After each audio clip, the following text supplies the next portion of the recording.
Welcome in, everybody, to another episode of Fear the Old Lore, Bloodborne Unpatched. This time, it might end up being the finale episode. We probably will cover the rest of the content for the main game pretty quickly. And then I think we just have like the 2 Chalice dungeons left to do. So, off stream, I did go ahead and go back through the Eyes Chalice that we had unlocked, and I picked up the rest of the ritual blood that was in the Chalice, which brought me to 12 total. So with that, I know we will be able to open at least the Alluring Chalice, and from there we should probably have enough to access Tumuru Isle later on. So I hope everybody's doing well. Welcome back in, Max, Bloomew, Joseph, Copy to Pasty, Astanex, and Derek, and Mega Blair, and Eldo. Nathan Vial, welcome in. Yes, sir. So glad to finally be able to catch one of these. Nice.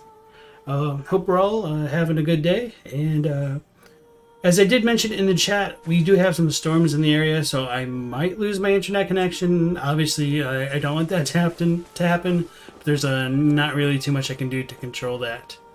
So, the last episode, we did kind of complete the Arcane Rifle Spear build, and we just kind of screwed around in the chalices.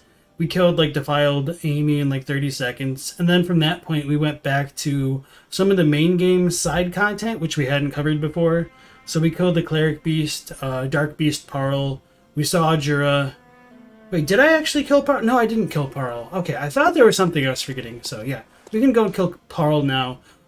We just unlocked her earlier and showed off Jura, and he moved to a state up, or a farm upstate, essentially. So let's go back to what's the fastest way to get there?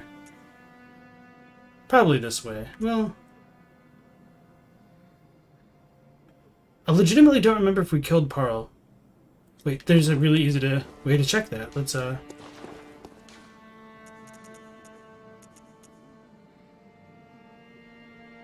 don't see Grave of the Dark Beast. I'm pretty sure it's that headstone.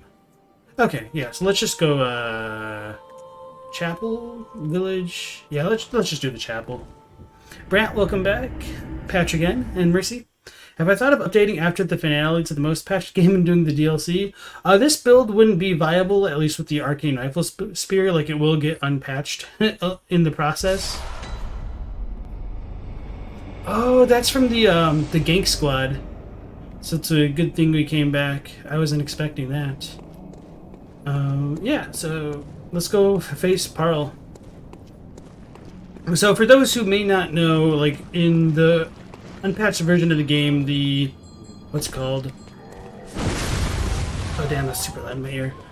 The corruption rune is kind of bugged, so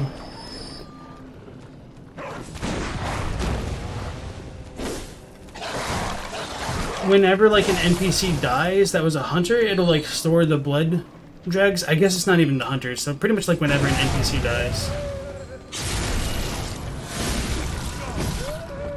I wonder if that's going to influence the...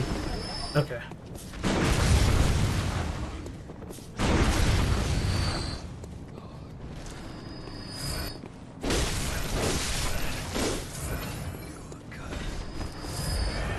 Yeah, so I'm really losing my train of thought here, I guess.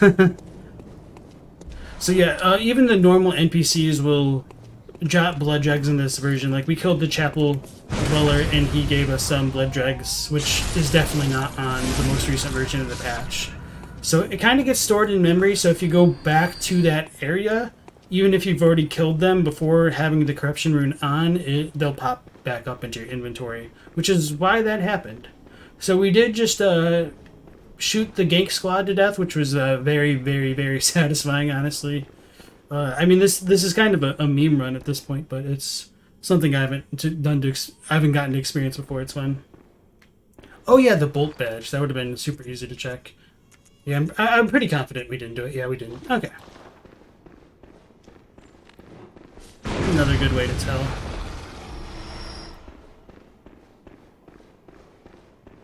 Sounds like Pansy Talk, real lore masters no such word as unviable. No such word as unviable. Phobos, welcome back in. Did we end up killing Cleric Beast? Yes. So this is, I think, the last boss in the main game that we haven't done. Yeah. So it's kind of cool to see Parl just chilling. I don't know how occluded it gets. I don't remember how like visible Parl is in the retail build of the game at this point. So just showing that off.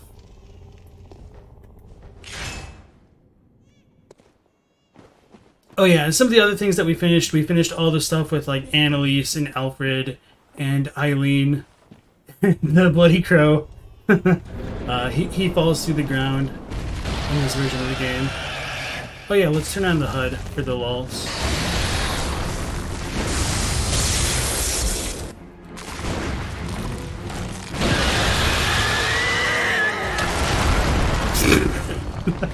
I should have recorded that. I should have remembered after the Amygdala experience. So that's the Spark Hunter badge, guys. Yago, welcome back in. This is just silly. Thanks for the GGs, guys. Parl is a cat. Alright, so as far as the lore goes, Dark Beast Parl is a Dark Beast. We will fight her again in the Lauren Chalice dungeon, like the lower Lauren one, or I forget, like the tier 5 one. So yeah, that pretty much concludes this. So next we'll go to the Nightmare of Menses, fight Mikolash, and I came to the realization we could just probably cheese him as well. You'd say GG, but that was an execution. I guess I should put on the Executioner's attire again. But I don't know, I feel pretty queenly, I suppose, with this build. Alright, so, in addition to getting, like, all the ritual bloods, the blood echoes that I gathered from the run back into the Ice Chalice, I just used to buy some of the equipment that I hadn't purchased before. So, that was a little bit off stream. I guess I could read some of this, but I don't know, I'm not too worried about it, I guess. So what do we get? We get the Tonitrus to unlock. I think that was it. I mean, we will get like the bolt papers from the shop and stuff now, but I don't remember what else that unlocks. So I did also look it up. Apparently they added the ability to buy Ritual Blood Tier 5 in a later patch, which is pretty much what I thought, and doesn't surprise me. So I did have to go down and just farm a little bit. Alright, so now what else? I think I'll just leave that. Oh yeah, I never even turned on the hand lantern. Don't think I'm definitely not going to use that. I don't know I had that on for so long, so let's put on the lantern. Although at this point it's really not going to make too much of a difference. I guess it will with the brain, but yeah. Alright, so we got Abritus, Parl, Cleric Beast, Bloodstarved Beast, and this is just the base game. So yeah, that really should be everything other than the chalices. Phobos, you watched the timeline video and it got you thinking, do you think the powder kegs are based around the woods, or were? I don't necessarily think so, but I mean, maybe, but yeah. I can't really use too much insight. I could equip more frenzy resistance, so this will be like more of a sedative thing. Dark Beast Parl is a Dark Beast. Best lore quote 2021. Joseph asks, ever see a singing bowl being resonated with water inside it? You kind of like to imagine that's what's going on with the forms rising from the ritual blood. So yeah, that's actually a really cool thing, and that reminds me, I didn't ever like post the like cymatic video into the Discord like I said I would after the stream. So hopefully I'll remember to do that. Oh god, I'm gonna die. Oh, okay, we're not frenzied completely. Oh, I didn't think about those. So we need to equip our flame sprayer again. These things in their damn hitboxes.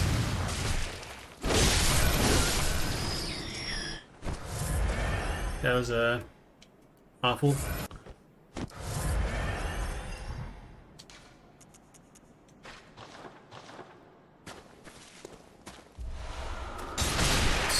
Tempering damp. Do you think you have to be in New Game to buy Tier 5? Maybe. Iago says, you remember I said in the Snack Covenant the original game script was written in English? No, I have not said that. How is that known? And why would the Japanese be translation if it was the dev's language? No, that's kind of my criticism. I would always say that the original drafts were written in Japanese first. However, according to Frog Nation's like internal statements, or I guess they're like public statements, really. What do I have equipped right now? Oh, I do have the flame spray out. Oh, these don't have much health. Sorry. So, what I had been saying was Frog Nation used Miyazaki's draft materials to craft the English script of the game, which they gave, you know, to the voice actors and whatnot. And then from that version of the text, the English one, they said that's where they got the translations for the European languages, so like Spanish, French, Portuguese, etc. And I have seen the Chinese fans say that even the Chinese draft of the game is based on the English one, which is really, really surprising to me. Like, I would have assumed it would have been a much smoother transition to go from Japanese to Chinese. But I guess, I mean, I don't really know as far as, like, the grammar goes. I know they're really incompatible in that regard, but at least, you know, there's the characters and stuff, which do share some similarities. Where's the racks?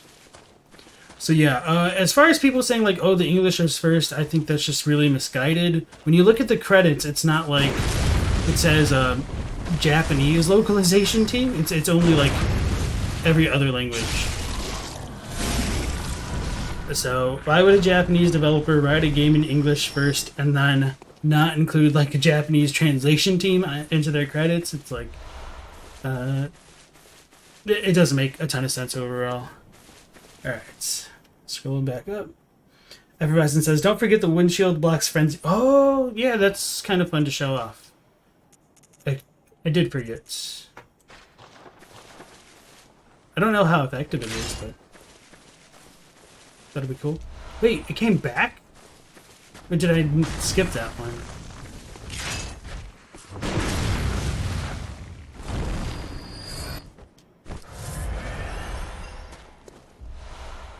Oh, I must have skipped it. Yeah. So there's 4 over here?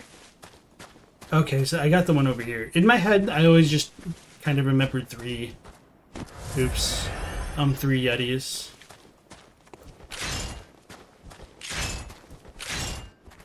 It's kind of weird having to hit L2 to use a shield.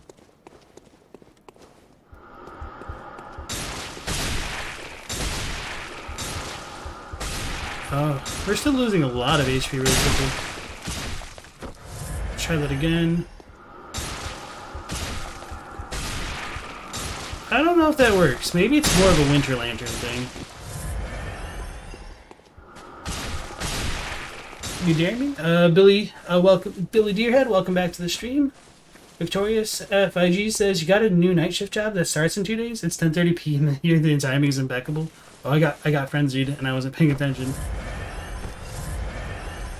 Did you know killing the Silver Beast with fire or visceral attacks prevents them from splitting up the maggots when they die? Yeah, that's why I took out the flame sprayer again.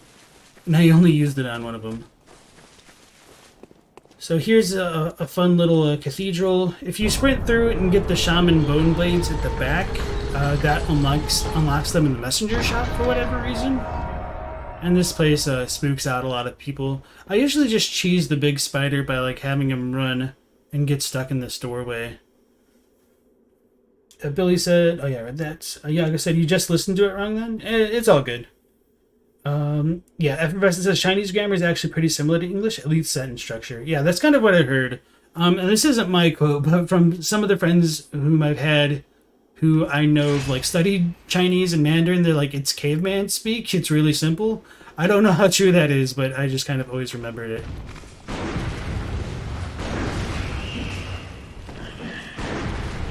That's kind of satisfying.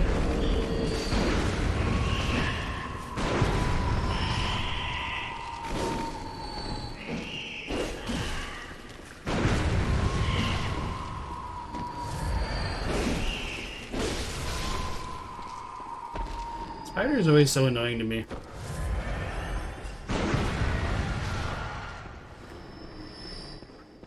And since I'm playing poorly, I should probably start economizing my items here. Phobos says, you thought about that because you're thinking about how the powder kegs and the Oto workshop came to be? You were wondering if originally they didn't split from the old hunters after the latter transitioned into church hunters? But it might just be... Oh. Sorry. It just it might just be that some people from the League use the powder keg stuff because they had a tacit alliance, as the League seems to be composed mostly of non-Yharnamites, and the powder kegs were disliked by the church. Okay, I see where you're coming from with that now. So, like, if the League, we have Walter just kind of chilling in the woods, and if the powder kegs have been, like, supplying weapons to them, is there a connection there? I can see where you're coming from with that. So maybe. I mean, I don't think we have enough to say one way or another, though. But I think that's an interesting train of thought.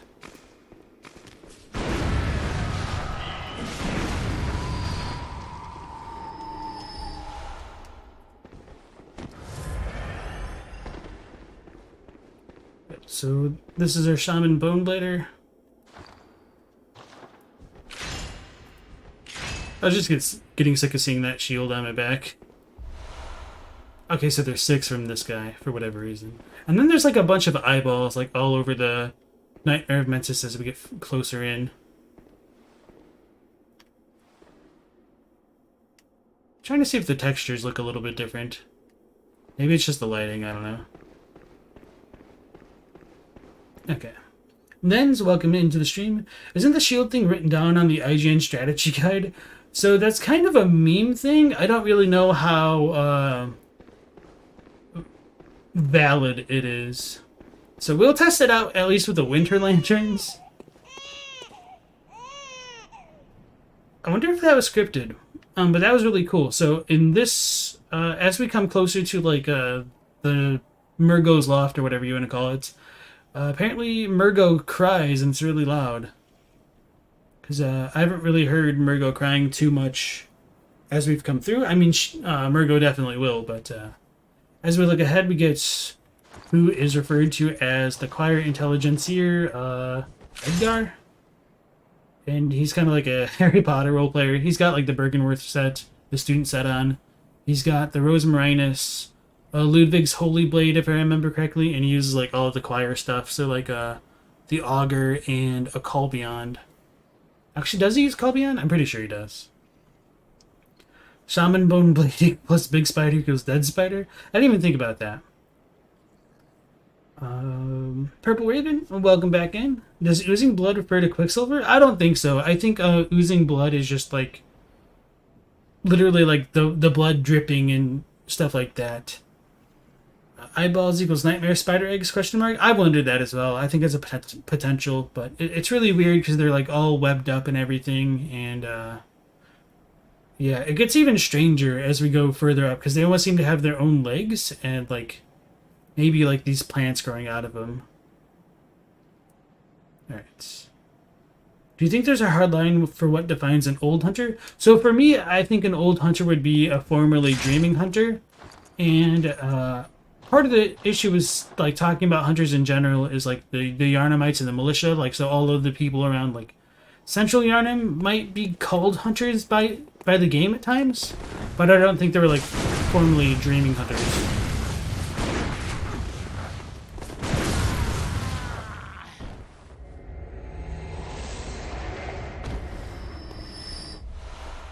Sedatives, that's actually pretty important for this area. Mossy Astromancer, welcome back to the stream.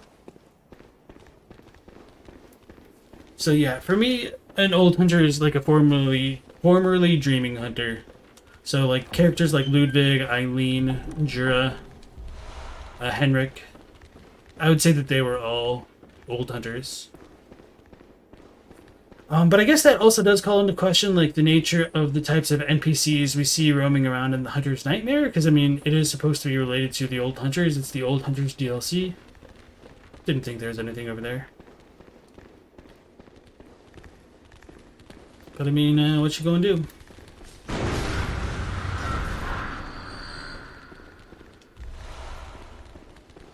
And one of the cool things about like all the eye symbolism is when we come into the Nightmare of Menses, like it's a little bit hard to tell because they're illuminated. But these dials are kind of eyes as well, and it almost looks exactly like the what's it called? The eye pendant. The only thing that's coming into my mind is Celestial Dial, which is not it. Yeah, so we already killed them. I think we already picked up the extra iron here. Yeah, because we unlocked... Yeah, we did. it lived. How dare you survive the meme build? Did I not actually search it? Okay. Okay. Let's go back to the dream just to restock up on our items. And then proceed on. Phobos says, you always thought them being old just meant they were from the past, possibly pre-church. I mean, that's a possibility, but for me, that's kind of what I consider an old hunter to be.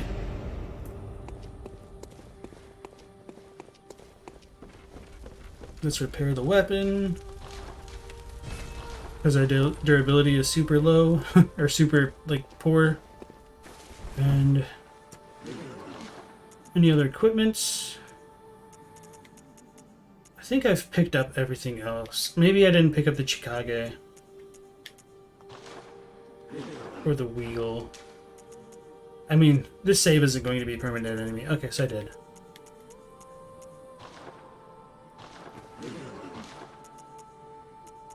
Okay, I think that was it.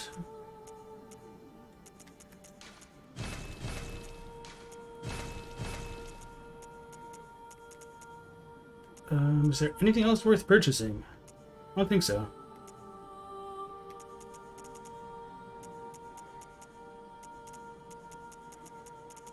So I'll just do these.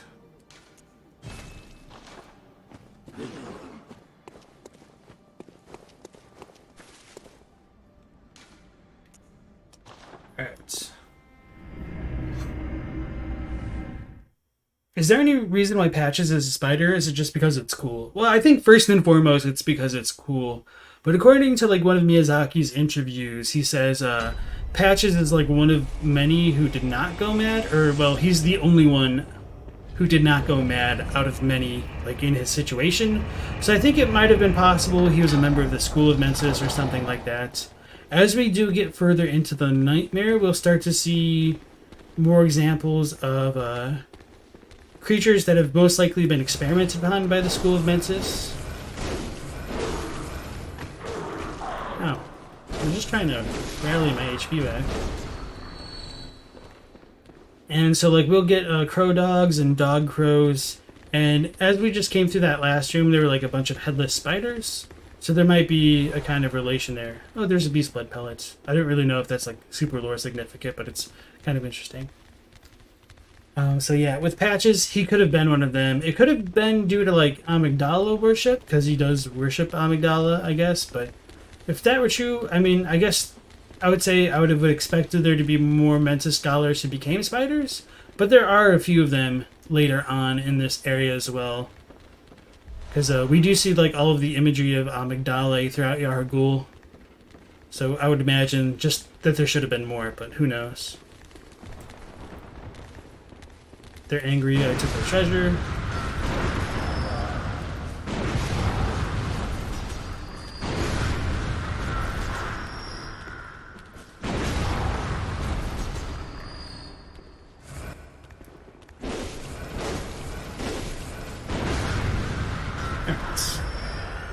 You just thought old hunters meant Gehrman's original hunters? I thought that for a while as well, but with Henrik being called one of them, and like Jura as well, at least in the Japanese, and them like still sticking around, it seems like it's just more like your seniors, the people who've preceded you in the hunt. Drugstore Cowboy, welcome into the stream. So right now we're kind of using a broken build that only works on the earliest versions of the game. It's called the Arcane Rifle Spear. So I'm essentially using a bunch of flat arcane gems because for whatever reason in this version of the game, the rifle spear puts all of the damage onto each... Sorry, let me rephrase that. Each bullet gains the flat damage of the arcane stat. So let's check out the weapon. It does 204 arcane damage, and that's applied to each singular bullet when you fire it because it's glitched. They did patch this out, unfortunately. I mean, it would take an extremely long time of farming. And I mean, I was going to do it, but we discovered that you can't really do it anymore. Because in this version of the game, you can't visit the root chalices and things like that to get the proper gems. So I actually bought a save editor like last night and patched the game right before coming to stream just to get equivalent gems to make it work, because I've never done this or seen it possible to do. So I just wanted to try it out as like a kind of novelty of like playing through such an old version of the game. But at the very least, like, I did go all the way through the game with an Arcane build, got to the Eyes Chalice dungeons, and just couldn't proceed because I couldn't use any of the root dungeons to get like good gems. So it would take a hell of a lot of investment. But if the patch was still, if the glitch was still active, you could like use the save edited glitches or glyphs anyway, just to get the gems faster. So sorry for that kind of a little monologue just about the build. Yago says, you have a friend who couldn't play Bloodborne due to the big spider and the snakes in the woods. He's phobic of both. He had the same issue with Sekiro due to the very big snake. Yeah, it's kind of funny.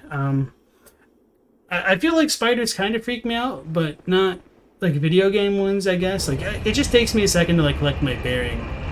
But I say that, but like, I'm sure if there was a camel spider, I'd probably like freak the crap out.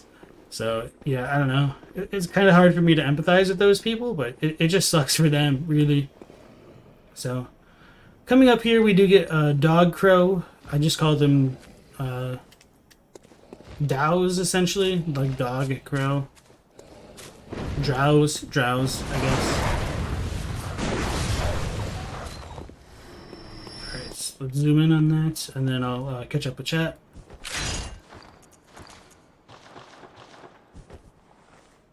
I guess I took out. Alright, I'll leave that as it is. Elda considers old hunters are pre-Ludwig hunters, those of Gehrman's pack. So I think they probably also existed post-Ludwig with Jura and whatnot. Do you think hunters only started after they contacted the moon presence? So I think it's complicated. I think the short answer to that question is yes. I don't remember if this version of the umbilical cord says it quite that way. I think it did. I just don't remember. Yeah, so long ago in an encounter with the Great Ones, a contract was established, establishing the Hunters and the Hunter's Dream. So I think this would say, like, Hunters only came into existence with the Moon Presence and the Hunter's Dream, which, I mean, that might be true. But as I pointed out in my video about, like, the Hanged Man and the Hunter's Mark and all that stuff, it is questionable why the quote-unquote Hunter Rune exists in the Tumerian Chalices dungeon, like, pretty much everywhere, if Hunters only came into being in the times of Gehrman. So for me, I feel like the Hunter Rune meaning changed over time. So Gehrman could still be the first Hunter, but I don't necessarily think like the Hunter symbol represents Hunters originally. I think it's meant to represent like Hanged Men, and through Hanged Men, blood echoes. But if you're more curious about that take, I do recommend checking out that video about the Hunter's Mark and Hanged Men and the source of the old blood.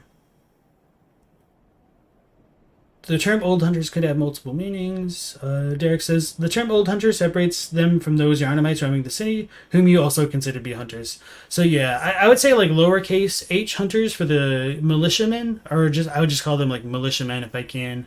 But capital H hunters to me are like dreaming hunters. Phobos says, do you think there were no beasts at all before people started consuming the blood?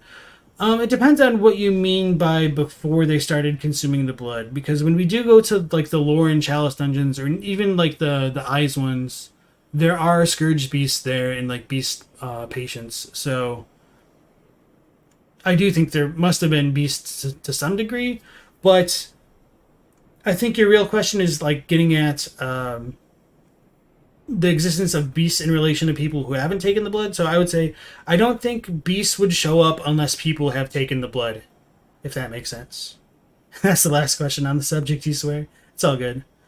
Do you think kin hunters are a thing, or is that just a blood gem thing? I think it's just a blood gem thing. If anything, it would be like the League, since they talk about like the freakish slugs and whatnot. Salmon, welcome in. There's one of these guys that drops a cold blood every 60 seconds for some reason. Oh yeah, I do vaguely remember that glitch. Spaghetti, welcome back in. You gotta go back and rewatch the lore vid? Sweet. Alright. Brant says, yo, now that you have a save editor, does that mean you can just start runs with whatever weapon you want? Technically, yes, I guess. I could probably also get to some of like the save edited chalices and explore that more. So I might like save some of that for like coming up with more content later. So one idea that I'm thinking about doing just for like a video would be like a kind of a collection of just every item description in the games. So, and just like splicing it all together, in case people want to reference it and for whatever reason want to watch a video instead of just like really looking it up quickly with text. Nick said, anything in the regular game as broken as this in your eyes? So I think like the Evelyn is just as equivalent, Blood Tinge Evelyn. But yeah. Phobos says, you've done Burial Blade and Chicago runs through edited chalices. It was rad. So yeah, that's another good point. If you do have like the PSN connection, you can use glyphs to get some of the late game weapons early. I don't think you can get the DLC items until you go through the DLC though, which is unfortunate. I could be wrong about that. Although if it's a save edited chalice, I really don't know. Alright, you're welcome, Cowboy. Okay. Okay, Stella B, welcome back in. So that'll be that for now.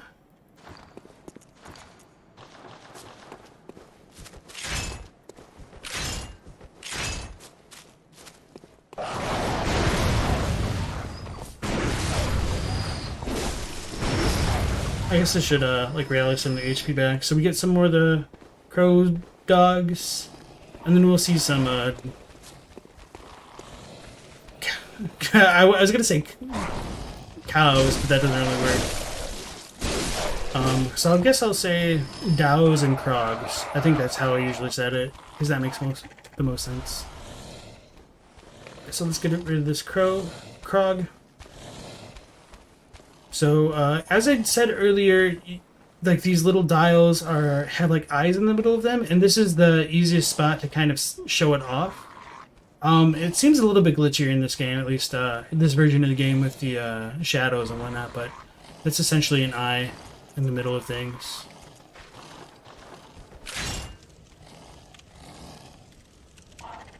So I just like to highlight that stuff off, so like the whole Menses stuff is super fixated on the eyes. Where did that one come from?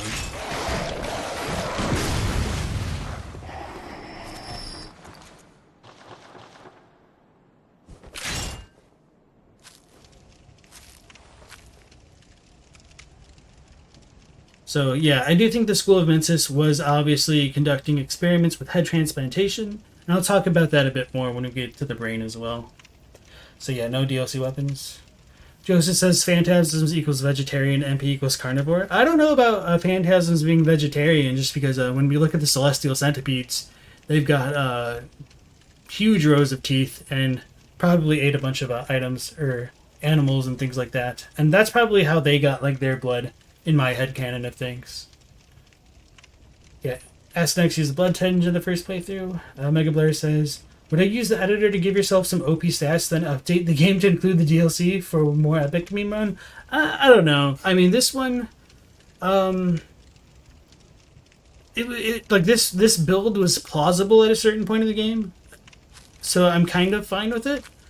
But I feel like doing this too much would just kind of take more fun out of the game than it would add for me.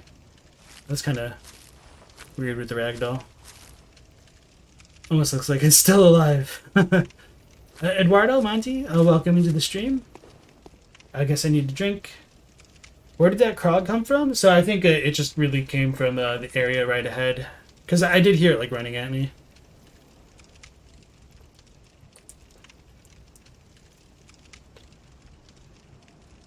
You think the school was just messing around with the animals for no reason? Nightmare must be boring. No, I think they did have a reason for it, but I'll try to get into that more later.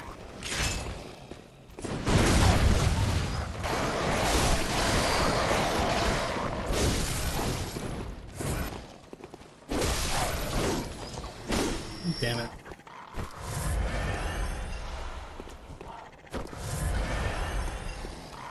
Let's go ahead and send this down, because why not? So yeah, this section of the nightmare always felt like so much shorter than like the beginning. Well, I guess like this entire level does. It's got so many shortcuts, so you don't really have to like run through a ton. It's really just like the beginning part with the brain and the other crap, which can get kind of tedious. So So get some more chunks and a kin cold blood. So yeah, we get, in addition to Canehurst, you can find more kin cold blood in the Nightmare of Menses.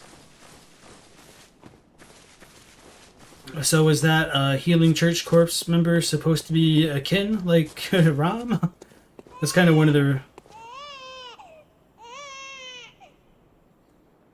I feel like this is more scripted in this version of the game. Like, it seemed like the cries were very deliberate, because I haven't really noticed her crying so much. And just full disclosure, we don't really know Murgo's gender. I just tend to refer to Murgo as female. Because I think it's a more feminine name, but I could be wrong about that. Who knows? Alright. Because I haven't really heard Murgo crying too much as we've been walking around, so... I do think Murgo cries more in general in like the later ones. So yeah, okay. But something you've been thinking about is the church is trying to contact the moon presence with Murgo, right? Were the players sent by the MP to kill Murgo? I don't think like the moon presence really has much agency over the player's actions. I think the moon presence is just trying to drain as many blood echoes from things as it can. Or some say cosm. Do you hear our prayers? No, we shall not abandon the dream. No one can catch us. No one can stop us now.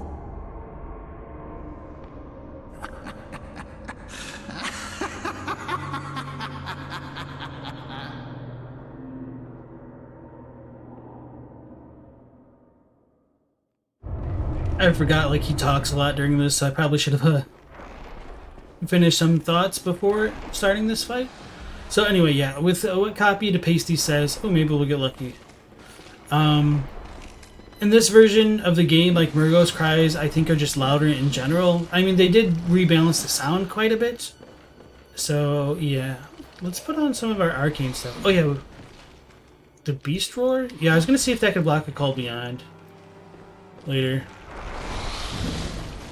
How rude. Pretty sure you can't rally off these, which is kind of an interesting thing from a lore perspective.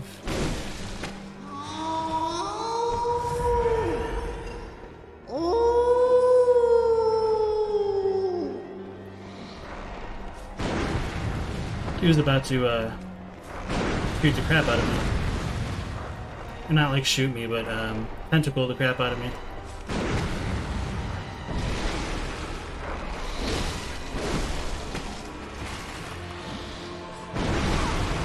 That hit me. That sucks. So, one of the things that's easy to kind of do to Mikolash is fish for the visceral. I don't think I just got it right here. Oh, the other thing lived. But did he respawn it? I think in the later version of the game, he doesn't respawn any of these. Maybe that one just followed me in. No, there's a second one here now. What? That's weird.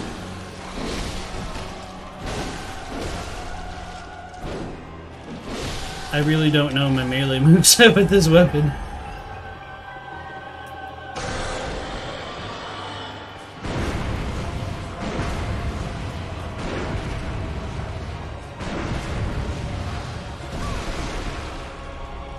Key shot first.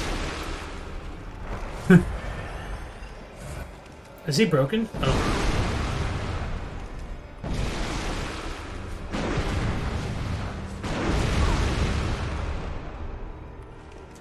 Alright. Oh, majestic! A hunter is a hunter, even in a dream. But alas, not too fast. The nightmare swirls and churns unending.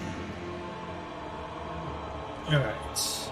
You think they put effects over the crying later on? If anything, they ended up like diminishing it more. And it just plays more in the background, I think. But there's a lot of vials there. That's awesome. I meant to equip like the more blood vial rune. Just because using all the emergency billets. Some say cosm. Do you hear our prayers? Oh, using all of like the emergency bullets definitely drains more of my HP. So he should run up, and then he'll walk in the mirror, I think. So there is actually like a pattern to the way that Mikolash moves. There is like a little bit of RNG to it. So I think when he goes in this way, he comes to the next portion. So you want to drop down here, which isn't too obvious, and cause him to run into that next room. I think I might be able to cheese him here. That was funny. That's not what I intended, but... So yeah, you can just like throw a bunch of poison knives at him, so... let's just show that off. And I'll just kind of talk about some random things as we go through it. I will jump down later and just like shoot him, because this is the fun meme build. So every time you hit him, he does like kind of a warp away.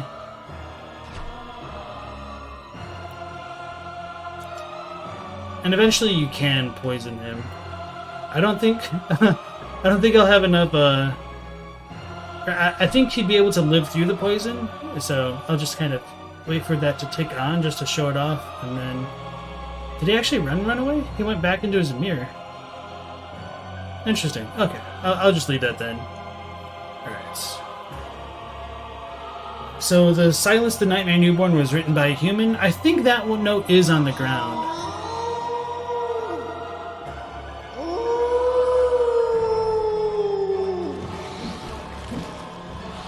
I didn't think he'd teleport back up here, but I was curious as to like him going through that mirror specifically, because I don't really remember that being too much of a thing.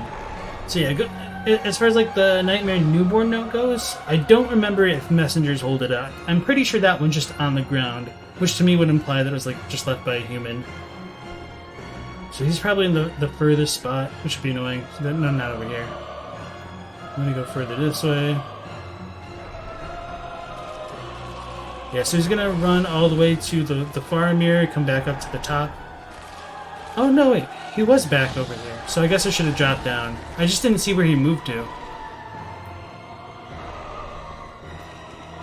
But there's an item over here anyway, so... I think there's bullets? Or is this the key? No, this is the key. Okay.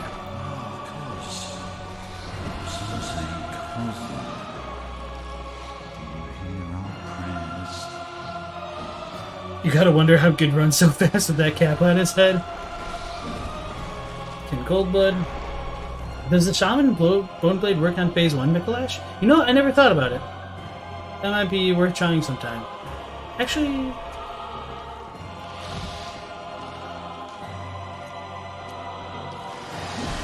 That's too slow with that. I had a feeling it would continue to hit me. I don't know if this is like a version difference or what though. So he'll come back over here. So we'll leave that and get our bullets later.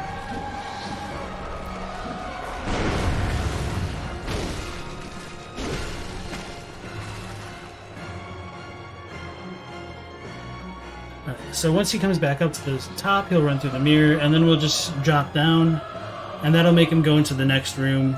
Which is like kind of the meta way to progress him.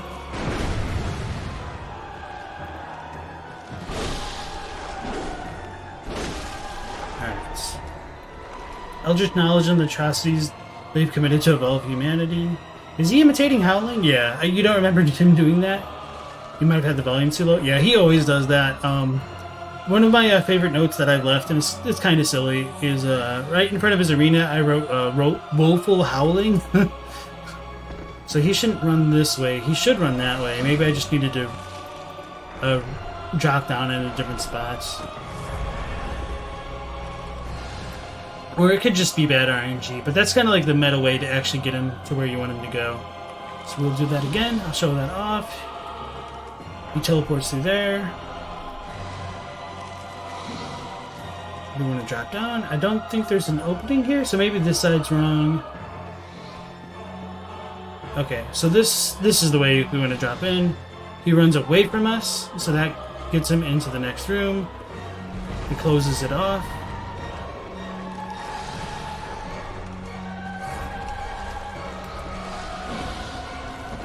So then we want to go all the way back up top into the side room and drop down for like the kind of melee style fight. And I think his dialogue should progress at this point.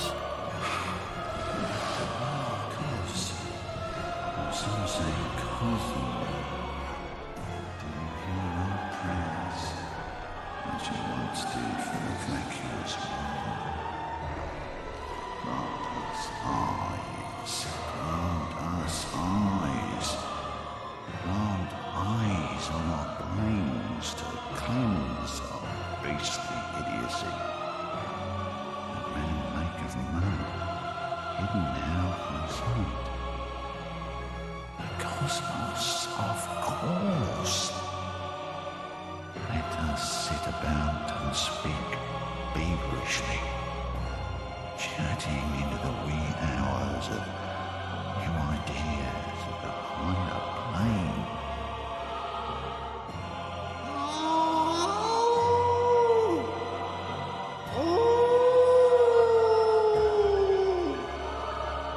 Big reveal, where goes a goat. But yeah, Origami Phoenix, welcome to the stream. That's kind of a lot to unpackage with Mikolash's dialogue. This is where we get the idea that Mother Koss may have had a connection to Ram and granting eyes on the inside. But of course that does kind of have its own problems, like when the hell did that happen? Was that before the fishing hamlet? Was it after? Like, isn't Koss dead? So how's that supposed to work? I was just wondering if there's like a better vantage. It's kind of hard to like get a good shot of him in the frame just talking and everything, but I'll just leave it for now. To cheese him, you have to make him drop down from the upper platform. The cheese won't work if he teleports below the platform. That makes sense. I thought I was going to say something else within all this. Only causes physical bodies dead. And that's a fair point. But as I've said in like the previous videos, in the earliest drafts of the game, there were a few names that got changed around. So, a brightest daughter of the cosmos was called Koss. Like Mother Koss. The character for Mother Koss, as we know her, didn't exist yet. And the moon presence was called the brightest, if we believe like the Blood Minister and Gammon potentially being like named Abritus's inheritor, like the inheritor of the nightmare. So if that was like a super early line, and they had already recorded Mikolash's dialogue with Koss still being a reference to Brightus, it could have been potentially like developer oversight that they just didn't go back and update the lines. Maybe there's some scheduling conflicts with getting the voice actor again. I mean, this is all conjecture on my part as to try to like piece together how this could work. But even like, you know, the meta reasons aside, we could just say like from a game lore perspective, he's already gone mad. So he doesn't exactly know what he's saying, which is kind of a cop-out, but I mean, it's true. So, from a more, if you step back more in terms of like, how would Koss grant eyes on the inside to Ram? There's some questions about how that could come to be. At least with the brightest, there is the example of like the eye rune, with it like being a transcription of her voice, essentially. But that's a little bit clearer in the Japanese as opposed to the English. But that's as spoken by Left Behind Great Ones, as opposed to like the Left Behind Great One. So yeah. So maybe he doesn't really talk too much more until we drop down again. I don't think he repeats his dialogue, so maybe that they added that in, because I swore he just looped throughout this fight. He is the meme king of Bloodborne. His voice actor is criminally underrated. Probably because as a boss, people just dislike him too much. I mean, he's got a lot of personality. I don't think anyone could deny that, but I know what you're saying. Koss means because you were stretching now? It's reasonable considering the changes made during development. Been thinking about Ram as less of a creature of agency and more of a bioweapon. Think Ram could be sort of an arcane spiderweb gravity trap that snares the MP for the scholars to study. I don't know if Ram could snare the moon presence, but I think that's a really cool idea. And I don't believe I've heard anything like that before.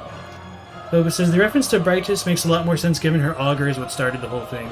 So yeah, going back to like the augur and A Call Beyond, in the early, like the alpha test of the game, like you can see this on Lance McDonald's channel, Obviously it's like in Japanese script, but the Augur of Brightest, I don't have it equipped. It's called the Augur of Kos. Call It Beyond is like Kos's wrath, Kos's fury. So yeah.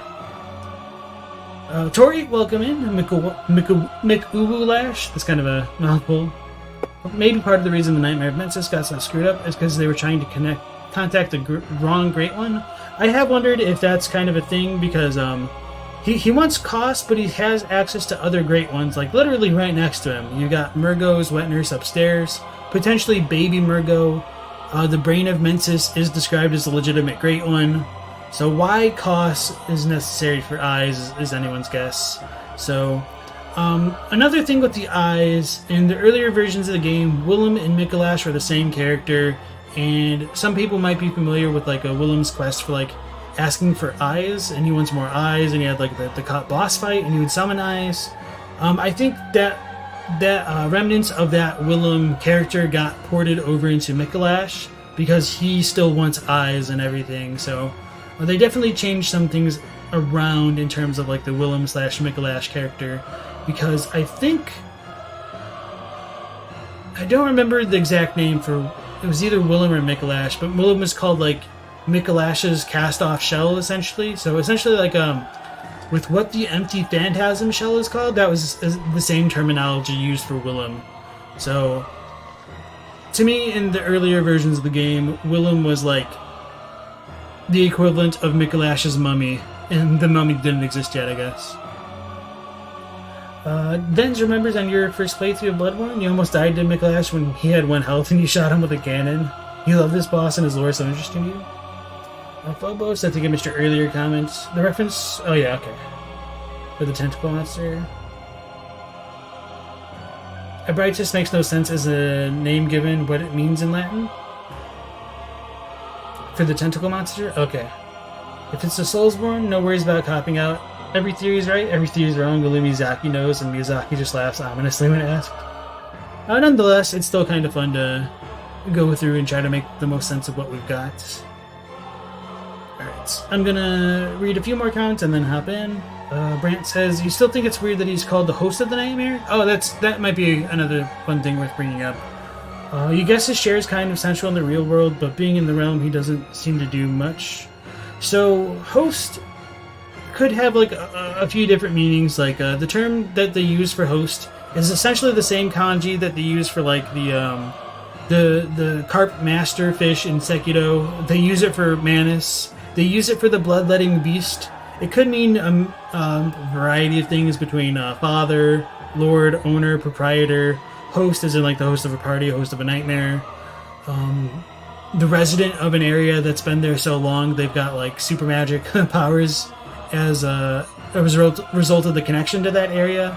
So one example of that would be like all of the kami in Nausicaa, Valley of the... or not Nausicaa, what am I saying? In Princess Mononoke. You've got like the boar spirits, and I think it was when the boar spirits die, like you see like the literal forest fall apart around them, stuff like that.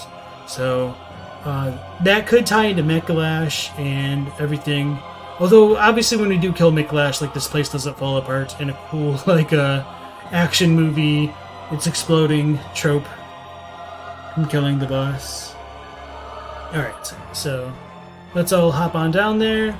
If I die and get one shot, it's whatever. I'm just kind of goofing around with the meme build and the beast door just to see if we can block a Call Beyond. I don't really intend to fish. Well, maybe I should fish for it because I could probably just kill him really easily with the gun. Well, let's just go. Oh, that's not what I was trying.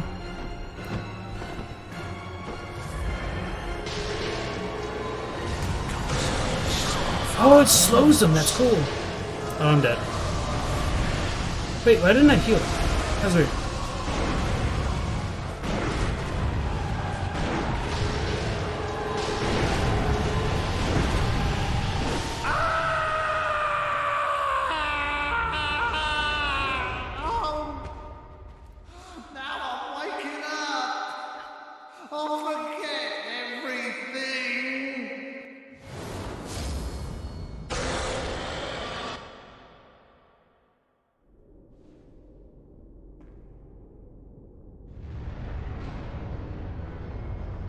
Thanks for the GGs.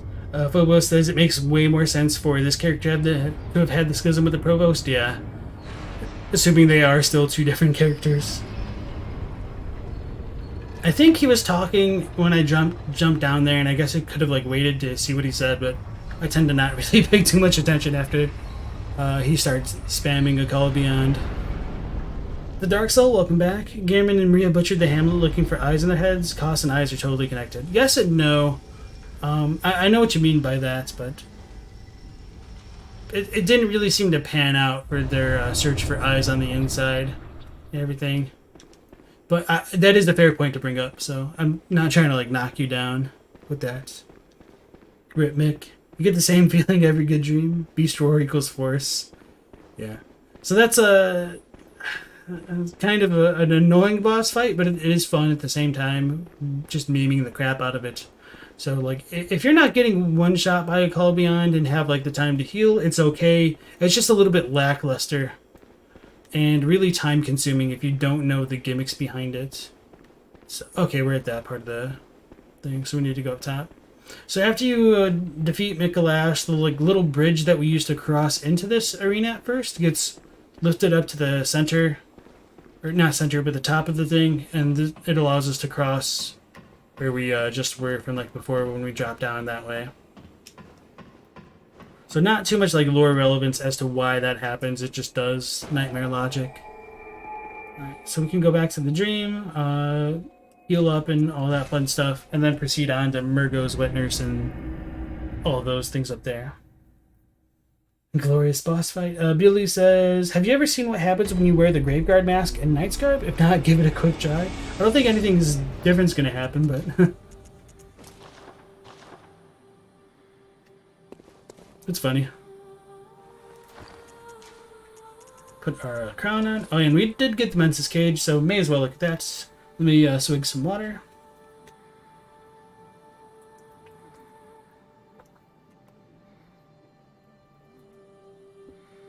And sit up straight. The School of Menses controls the unseen village. This hexagonal iron cage suggests their strange ways. The cage is a device that restrains the will of the self, allowing one to see the profane world for what it is. It also serves as an antenna that facilitates contact with the Great Ones of the Dream. But to an observer, the iron cage appears to be precisely what delivered them to their harrowing nightmare. So, oh yeah, there are a few things to talk about with Mikolash's dialogue. His last quote where he says, oh, I'm waking up, I'll forget everything. The Japanese has it posed as more of like a rhetorical question. So, it is a question though, but it's just kind of funny that there's like that much of a flavor difference. So I think the Japanese works a little bit better for me just because it shows that Mikolash isn't exactly cognizant of what happens to his waking world body. Or let me rephrase that, because you can get what I just said from the English, but I mean, like, it shows that he doesn't exactly know what's going on, whereas the English, it just seems like he's more oblivious to things, I guess. But the Japanese, he's more relatable because it shows that even he is aware that he doesn't know what's going on. So I think that's kind of what I'm trying to get at. Like, the English, it just seems like mad and unaware, whereas the Japanese, he does sound a bit more reflective. Okay. The frills around the neck don't go away. You can see it in the mouth. Oh, yeah, the clipping. Okay. You've always had the feeling Lawrence as a church leader only came out later, since there's barely anything outside descriptions relating to him in the game. He literally woke up dead, kinda. Yeah. Even his boss fight is a reused model when it was originally in Project Beast. Derek says, you think the experience with Mikolash as a boss can vary quite a bit depending on whether you know what you're doing? Your second run was a lot smoother than the first. Yeah, it took me like quite a few runs to understand, like, you can kite him to where you want to go. There is a little bit of RNG in it, especially at the very beginning, but yeah. Do you remember generally what he says in Japanese? For the most part, it's pretty close, if I remember it correctly, but the last line is what stands out to me as being like the most different. Phobos says, you think the caged man was never meant to be the same as the Provost, and there was just a huge switching around of names like with Koss? What you're saying is none of these people had any idea what they were doing, they just talked to gods and got new planes of existence with zero experience. Yes, essentially. I feel like that's more obvious in the Japanese. And it is kind of a theme that the characters don't know what the hell they're talking about throughout the game. Like, Eileen talks about beasts, or fear being what separates man from beasts, but the Molotovs are like, hey, beasts are scared too, yo. So, Alfred doesn't really seem to know what goes on with Annalise. I mean, he kind of does, but he's just kind of taken in by healing church propaganda. I think that's pretty clear by the end of the game. Willem, if he was so smart, why did he turn into a vegetable? Lawrence, he turns into a beast. Gehrman's a prisoner and is a sad boy. Jura's a sad boy. Like, nobody really has a quote-unquote happy ending. Speaking of which, we should go visit Ariana now. And with the Menses Cage, I've wondered whether or not just the overall latticed structure of the cage is what allowed them to go into the nightmare. And I think there's a small difference in the Japanese. Let me look at it again. I remembered what it was a second ago, but it's just kind of escaping me. And so I've wondered if the Menses Cage is kind of meant to be similar to the structure of the tonsil stone, kind of like the shape of an amygdala. In Yahar'gul, we've got the amygdala statues everywhere, so they were probably worshipped for their ability to like traverse the nightmares and like gain enlightenment, I guess. So as far as the description itself goes, it's pretty close to the Japanese on the cage. I think the final line was slightly different. It says the cage restrains the will of the self, allowing one to see the profane world for what it is. My first time like playing through the game and like looking at the Japanese, I figured we were probably missing something in the translation, but it's fairly close. Like, there's some like Buddhist context that gets related to like the profane world for what it is. It's more like the material world, but it's a serviceable enough translation where I'm not gonna have like an issue with it. Let me double check that final line because it's bothering me now. Guy toys with cosmic knowledge and gets cosmically screwed. Yeah, essentially. So let's look at the cage.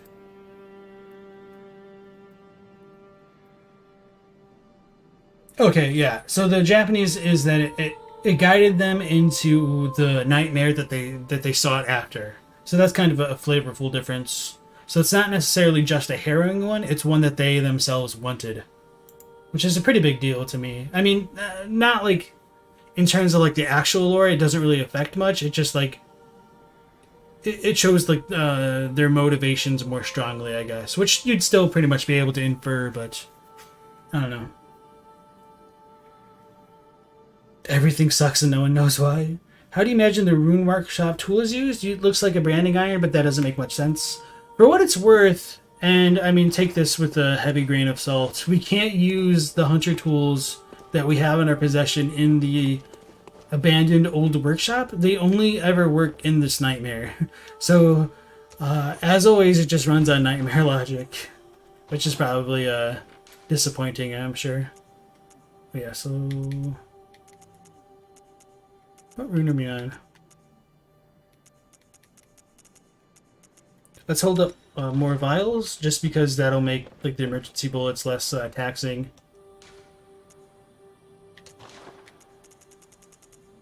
I think we can upgrade the weapon. Oh, we need one chunk. That's kind of funny, even though it really won't increase our damage at all. Just for the sake of continuity, may as well go for it. Yeah, let's go back to Cathedral Ward and visit Ariana. Unfortunately, I did forget to unlock her special dialogue with her baby, but it's all good. Redgrave didn't nail all this down many years ago. You even read a short book years ago. It's very good. Oh, didn't he nail it all down? I would disagree. Like, Redgrave gets a lot wrong, and unfortunately, in his section, which he says it's like all facts, it's definitely not. There's quite a bit of headcanon put into it, so no. Like, for instance, Redgrave says, like, the only child-sized coffins exist in the orphanage, but I mean, you can come right out here to Cathedral Ward and see the exact same coffins that you would in the orphanage right here. Literally right next to the cathedral. Oops. Here, the chapel. So yeah, that's just one of many things. And there's like a... I don't want to get into that too much more. Yeah, and as Derek says, Redgrave injects head cannon a lot.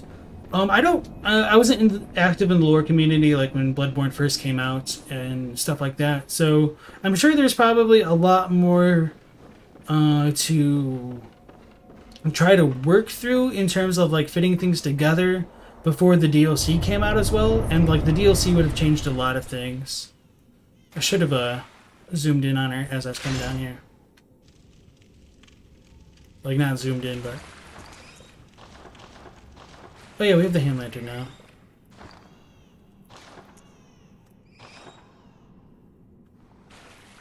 Alright. Min-Maxed, welcome back to the streams. So as we come in, we can see this celestial larvae, which is kind of covered with blood and probably like placenta. And Ariana is super pale compared to how she was before. She has 3 character models. One, she's like a hale or like healthy. The second one, she's a little bit more pale and she has like a baby bump. And then this third one, she's doesn't have the bump as much. And you can't really tell because she sits down, but Santa Disque has a really cool YouTube video showing off like the different models of like Ariana, Annalise, and that kind of thing. So you can check those out if you really want to see like her stomach being larger. Because if it wasn't for his video with that, I probably wouldn't have noticed myself. This scene screwed you up? It can't be. This is a nightmare.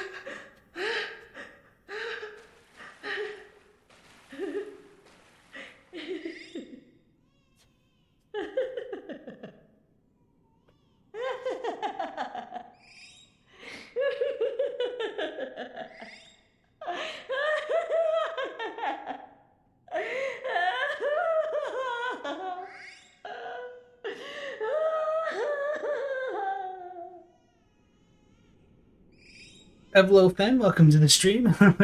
Coming at a very, I don't know, interesting time. Victoria says, there was a lot established early on that was objective conjecture, but kind of folded into the collective lore consciousness. Sometimes we gotta unravel those.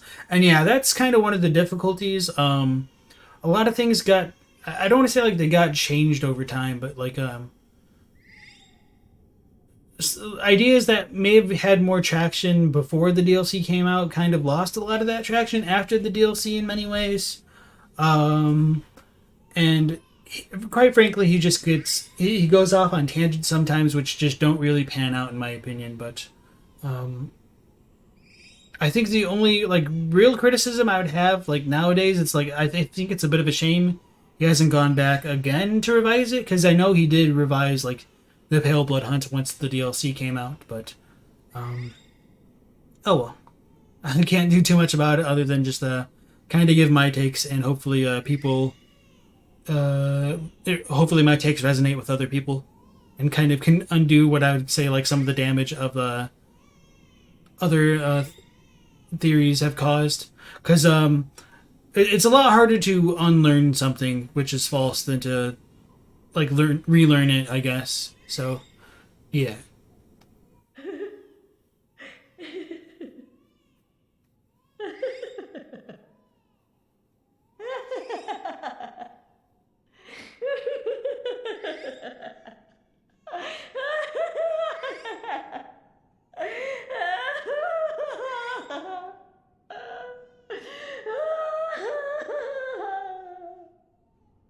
Patrick thinks she's in good condition.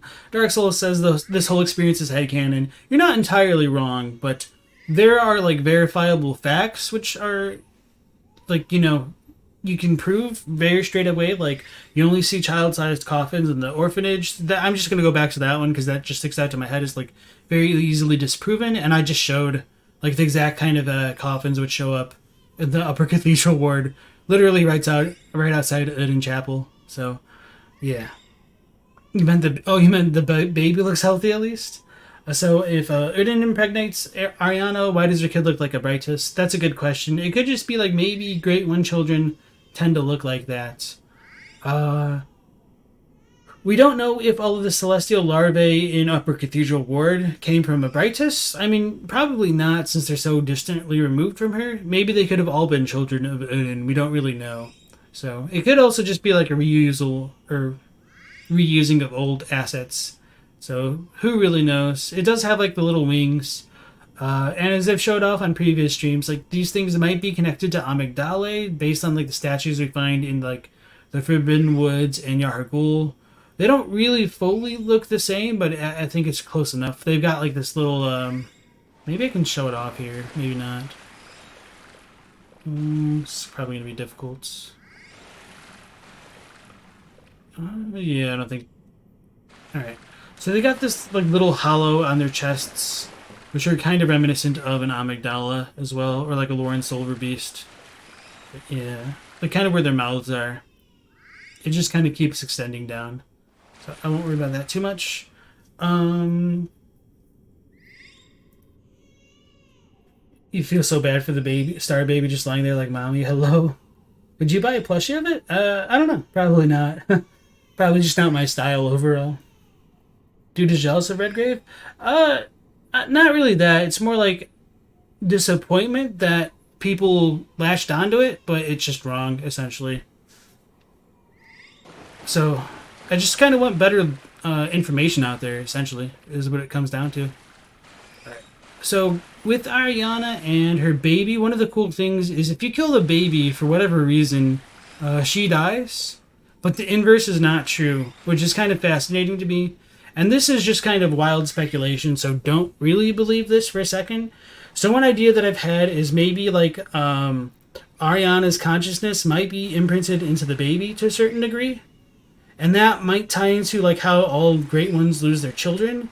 So maybe if she had like, let's say a natural baby, maybe her natural baby's personality or spirit or whatever got overwritten by a part of her as it kind of started to become a great one. So I don't really know if we can say that her baby is a great one baby.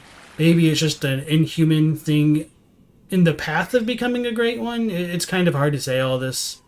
For sure. We don't get enough information as per usual. So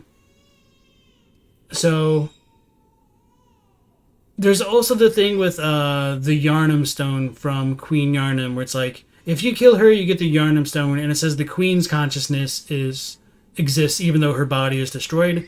So does that mean the queen's consciousness exists in the Yharnam stone? Wouldn't the Yharnam stone just be a different child, a different person, potentially? With that being said, for what it's worth, the name Yharnam is inherited, so they could both technically be named Yharnam, I guess, but it's just kind of one of those weird thoughts that I've had, and it's just kind of hard to explain why killing her baby kills her. But nonetheless, if they were more mentally connected, I would also assume that if we killed her, the baby should die, but that just doesn't happen.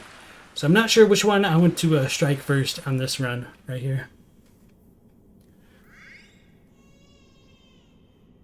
You gotta say at first you were revolted by the celestial babies, but now you can't unsee the cuteness. Looks like a baby Ludwig. Yeah, it does kind of resemble Ludwig too.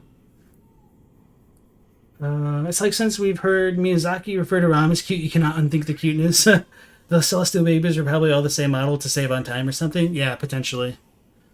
Alright, so do the double kill. Kill both at once. What happens if you leave them alive? We miss out on getting the umbilical cord. And I guess we already have two, so we could leave them alive. But the answer is really nothing. And we don't get her shoes. Oh yeah, and we did pick up the noble dress, or the alluring dress as it's called in this version of the game. Actually, let's go ahead and put it on. Just to show like, oh, hey look, Ariana is wearing this. So we're sisters, essentially. So yeah, in this version of the game, the noble dress is called the Alluring Dress, which is a more of a explicit connection between Ariana and Canehurst, which at this point in the lore shouldn't really come as too much of a surprise to people, I would hope. What was I wearing? There we go. The real world is also a dream.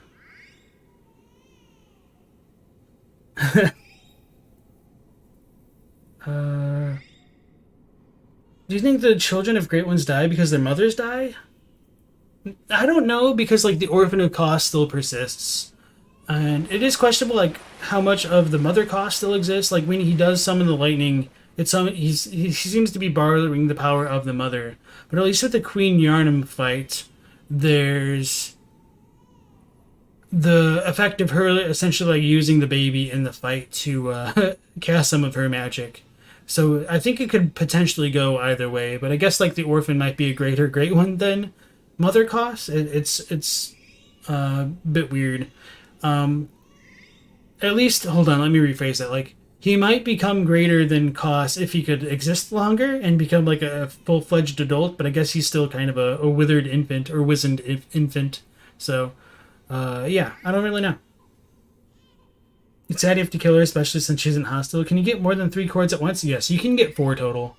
This is just wrong. Fabulous. Dude just wears your dress and murders you and your child. It's getting dark. Certainly is. The waking world was the least real, with the dreams being more real and the great ones being the most.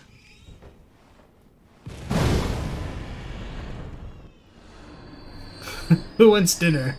Alright, so I did point the flame sprayer directly at the child.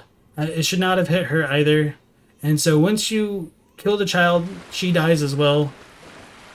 We get the cord from the child, sorry, and then her shoes from her. So some people are like, oh, she just passes out. I mean, you don't tend to pick up items from characters in the games that just pass out, is the way that I would kind of respond to that thing. We eating good tonight? I mean, you guys really want to eat a raw umbilical cord? Come on. We gotta cook it. Boba says, if we take Odin as being boundless, then he might be the god of space or be space itself. Maybe. I've wondered if, like, Odin is kind of like the god of the supernatural, but we just don't know. If you kill Ariana first, the baby's fine, but if you kill the baby, she dies too. Yes. Meat's back on the menu, boys. I aim the flame sprayer directly at the child.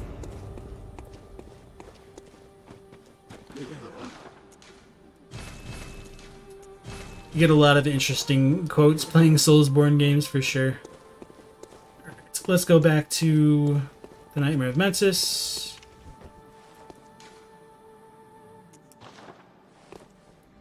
Stealing an unconscious woman's shoes? You can pick up the Holy Moonlight Sword from Ludwig. If you say yes, he goes to sleep and the pickup is available. He dies, eventually. And he's literally decapitated. I don't exactly think that's a fair comparison there.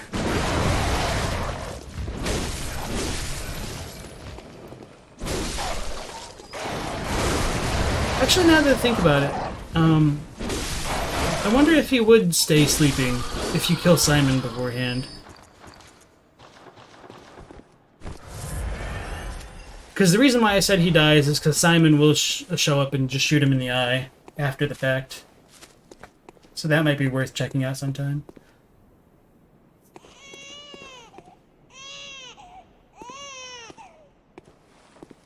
So as we come up further, we hear Murgo's cries more distinctly. This is the loudest it'll be in the game up until like we get like right before the loft.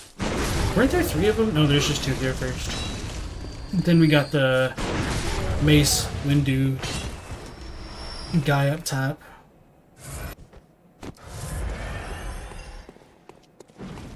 The waking world being on the bottom and built up from there.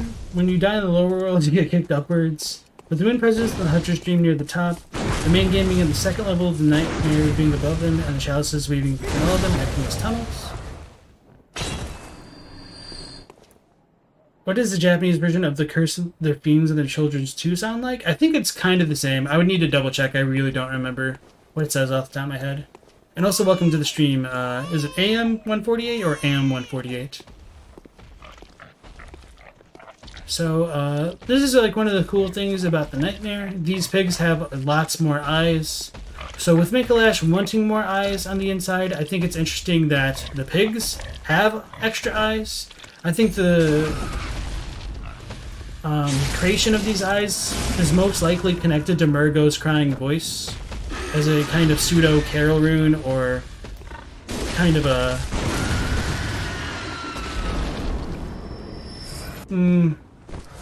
how do I say it? like I think it's kind of irrefutable that Murgo would be a Great One child, essentially, because Murgo's voice can transcend the planes of reality. Oh wow! Oh, probably because it was in the middle of its attack. It did more damage.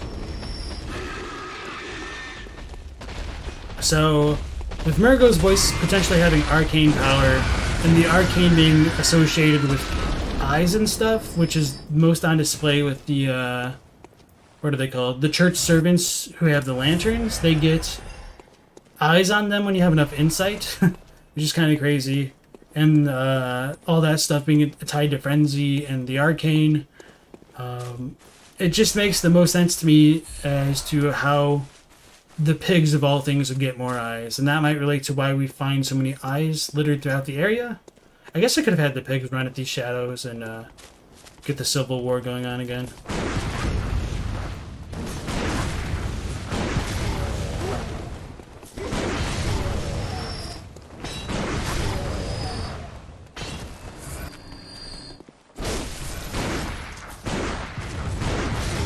That's kind of silly.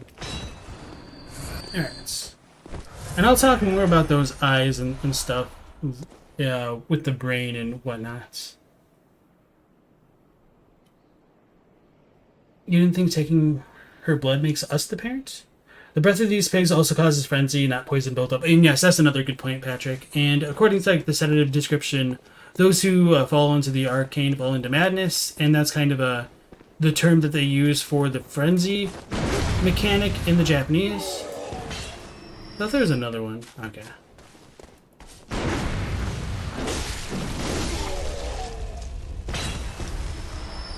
Sweets. And there's going to be another Wandering Madness over here. And that clears out this area before Queen Yharnam and whatnot.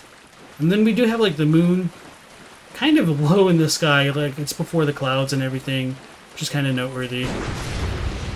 Even though this is a dream, I guess that shouldn't be too crazy to consider, but maybe it's easier to show off up top.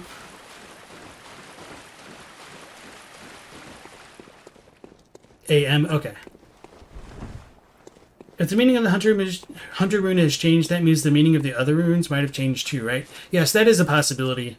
At the very least, we do know the Hunter's rune must predate the events of the Healing Church, but we don't necessarily know about the others too much. I don't really think they show up anywhere else other than the Astral Clock Tower with Maria.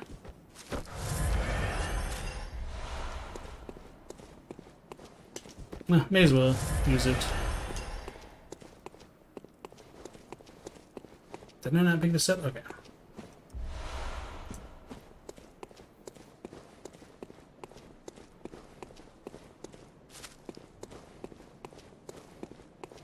So the true form of each individual might exist somewhere else. Nightmare enemies must be connected to some other plane beyond even the nightmare to take corporeal form repeatedly in the nightmare. That's possible, especially with what we look at with Miklash's dream body versus his. I guess we can't see it from this vantage. Right, I'll show that off again in a moment.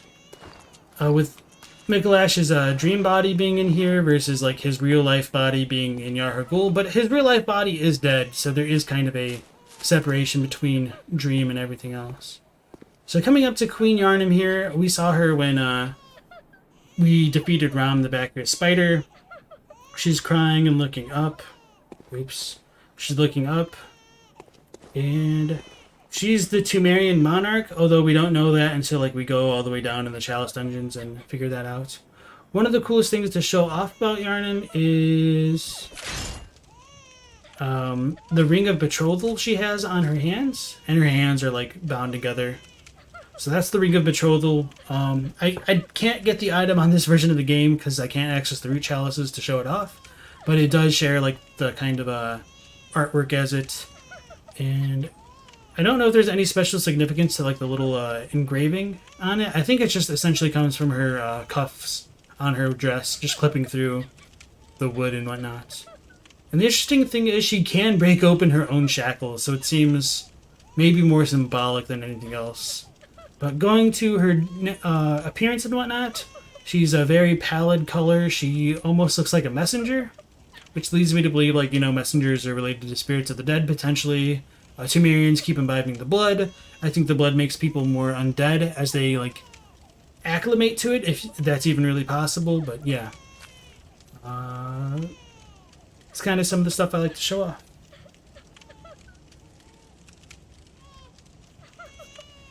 Alright, let me look at chat. The rune is so bright. Like the blood moon in the real workshop. You can beast war her away. Yeah. Even in her fight, the beast war is really good against her. I think I turned that off. I assume it still works on this patch of the game. Let's try it.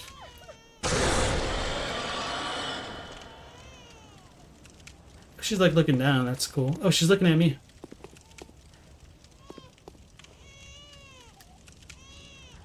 So as we get like right outside the loft, we can hear Murgo crying more.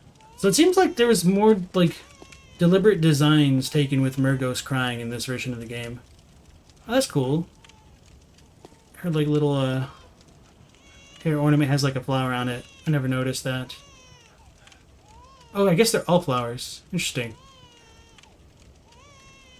Kind of reminds me of the Chloranthy ring. Uh-oh, Dark Souls lore theorists have entered the chat.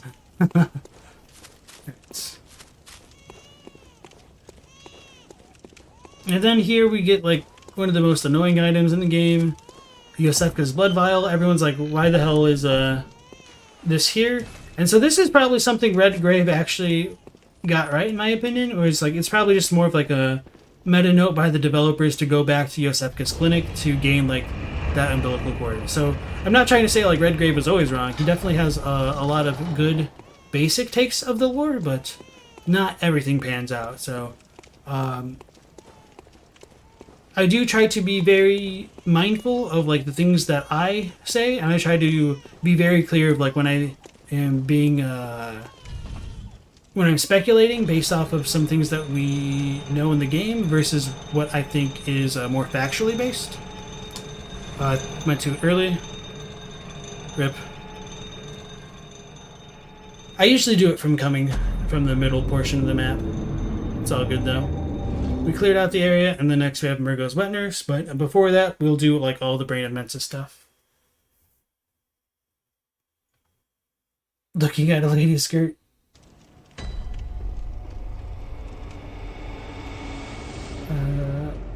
She isn't hostile here, but in Isle she is. Yeah. Oh yeah, I guess I didn't like point out, in this version of Yharnam, she doesn't really have like the baby bump that you might expect. Oh, that did no damage.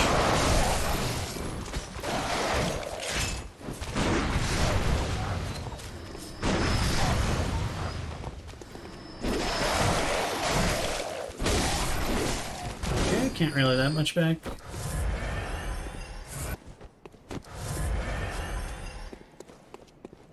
So yeah, sorry, I kind of trailed off again.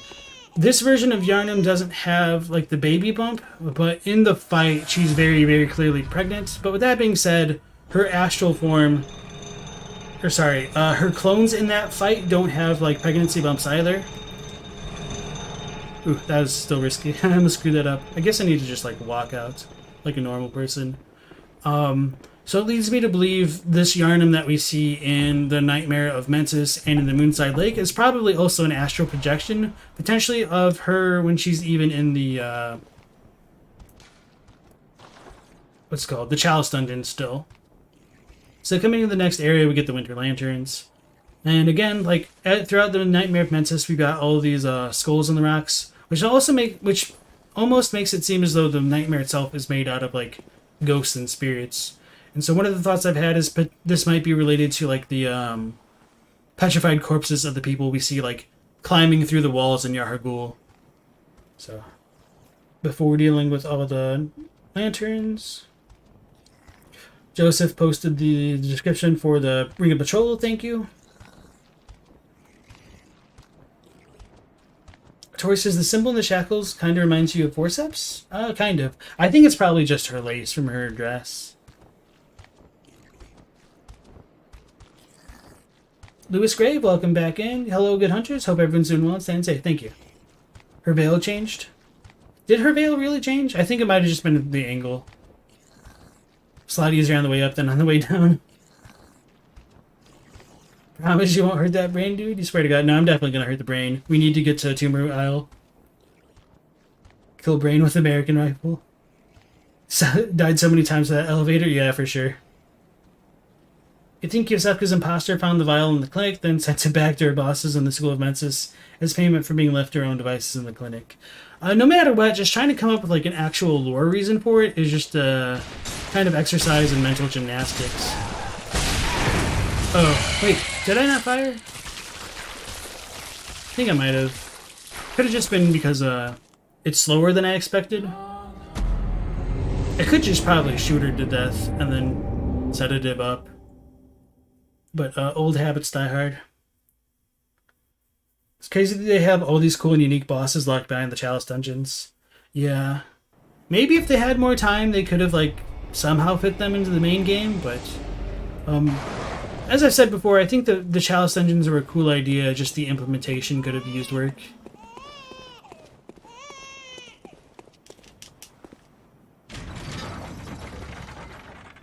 Don't encourage me.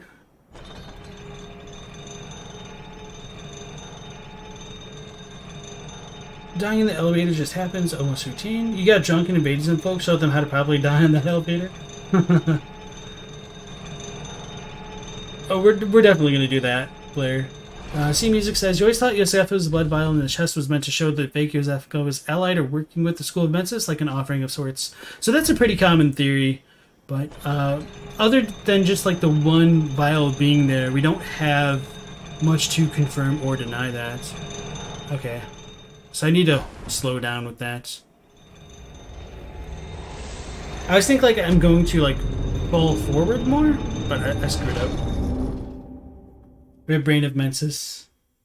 Are there any specific lore mysteries that you wish I had answers for? Is there a missing piece out there waiting for you to find? So that's almost like every question in the game. It feels like there's one piece missing in the chain to like create the full link. So for me, I'd really like to know a lot more about the One Reborn and Yharnam, because that's probably like the least explained out of everything. Oh, I guess I didn't have to bring it up this time. Let's slow it down. There we go. So yeah, like the One Reborn is probably like the biggest mystery that I'd like to know more about.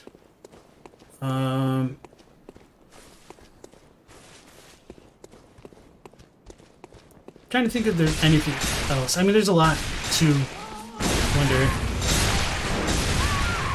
Wait! Oh, she was doing damage to me at the same time. Oh yeah, and we could also try the shield thing. I guess... where would be the easiest spot for the shield? Maybe in the lower port... no? I'll think about that. Maybe this first one might be worth doing it on. I kind of forgot that they deal eye damage, and I was not paying attention to that.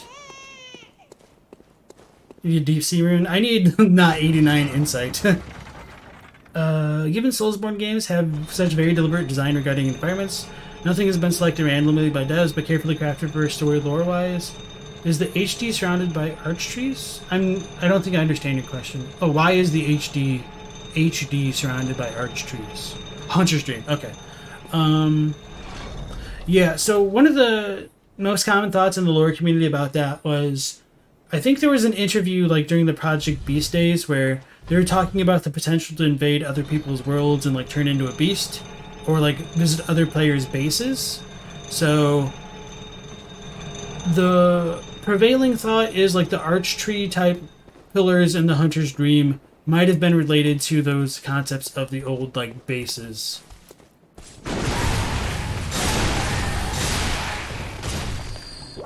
Ooh, that was close.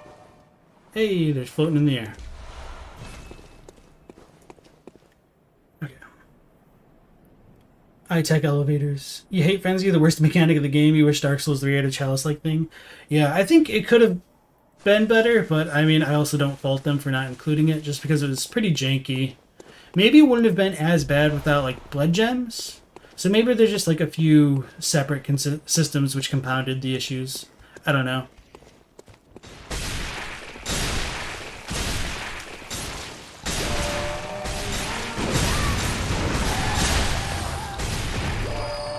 Holy crap.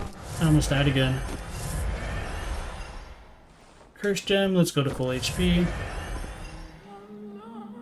You heard a theory the one reborn is supposed to be a new physical body for Murgo. You can't cite sources, but it's intriguing as an idea. I've got some other ideas as well that I'll share in just a little bit here. Oh man, almost died again. Holy crap.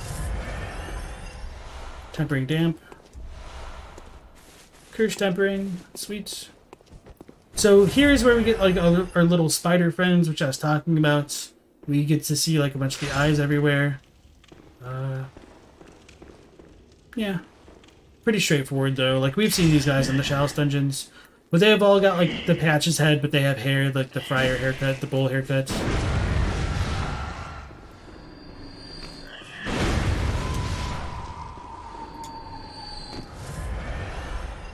It looks like my internet might be dying a little bit. Hopefully it's okay. That sound effect was different. Which one? And I'll leave this one here for now. Oops.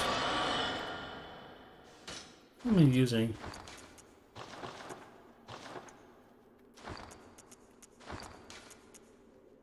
I was thinking like maybe this is like Dark Souls where if you could just hold down on the D-pad it would cycle back to the first one in your inventory, but apparently not.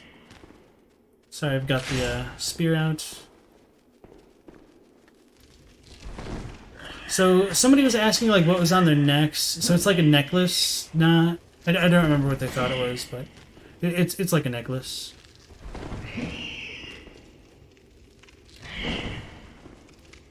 So they can occasionally do like the kind of arcane spell AoE. Frenzy Stone Amalgam is looking like the Pershing Monument.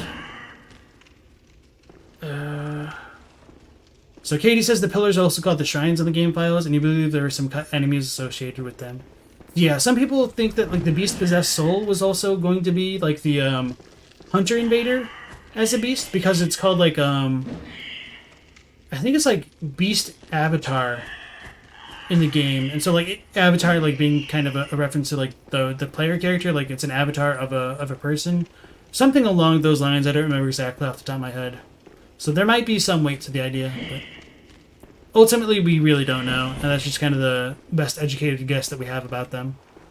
So yeah, going back to like the whole spider thing, and with them having humanoid heads on their bodies, I think that still shows that the School of Menses is probably experimenting with putting heads on different things, maybe testing the limits of the nightmare. Maybe they thought if they took off the head of a great one, they could become great ones themselves. Maybe? I don't really know. That's just a random idea. And so this is probably like related to the existence of the Krogs and Dows.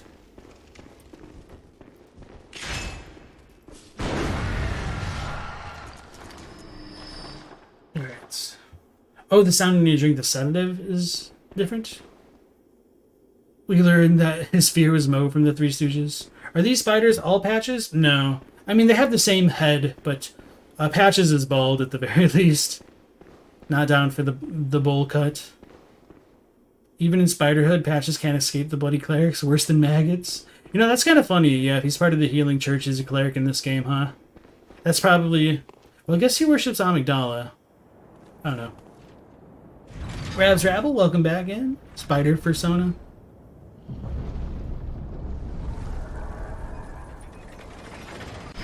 Avatar the Last Bloodbender. Menses just messing around with experiments and stuff, essentially.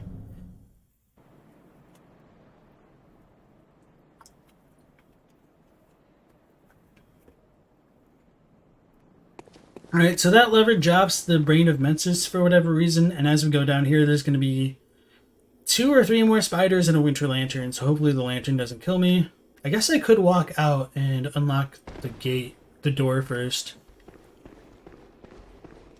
Yeah, that's probably the most sensible option. Because we did get the iron door key. So I'll leave these here for now. Or maybe we need to drop down. No, it's this part. Oh, yeah, okay. Yeah, because yeah, never mind. The upper portion is where we went through the elevator. Okay. So this is just to cover my butt, so we don't have to run through 3 lanterns. Yeah, when you pulled that lever, you had no idea what you were doing. Yeah, smooth brain. He's definitely got a lot of wrinkles, in a way. So, this portion of the game is where we get the most Madman's and Great One's wisdoms in the entire game, as well as like 1 blood gem.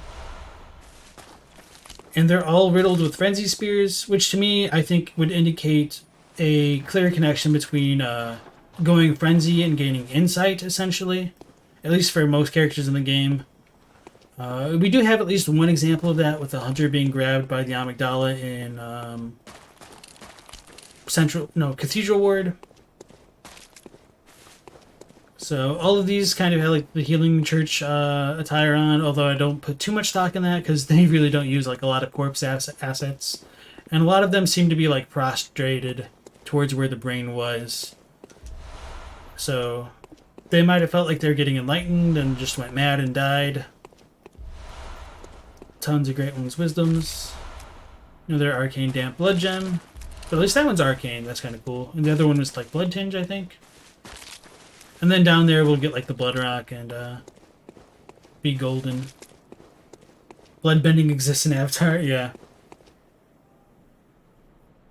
Patches punishes greedy pursuits. Amy guides them on the way to their own ruin. I thought you were making a tongue twister at first.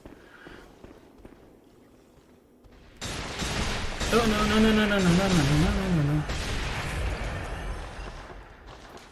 I'm gonna be too slow with that? Okay. Don't back up. The absolute range on her, I thought she couldn't hit this far. So those are the little spiderlings that I was talking about. Wow, no range. Oh, killed both of them. Oh yeah, that is a totally different effect, huh? So the winter lanterns can turn around, and I guess they don't really see you too much from the back. I'm pretty sure like blue elixirs don't really work like the way you'd think that they would.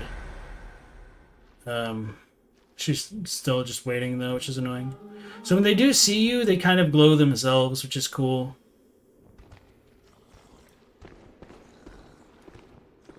So let's not be loud. So even though they literally have eyes on the back of their head, they can't see you.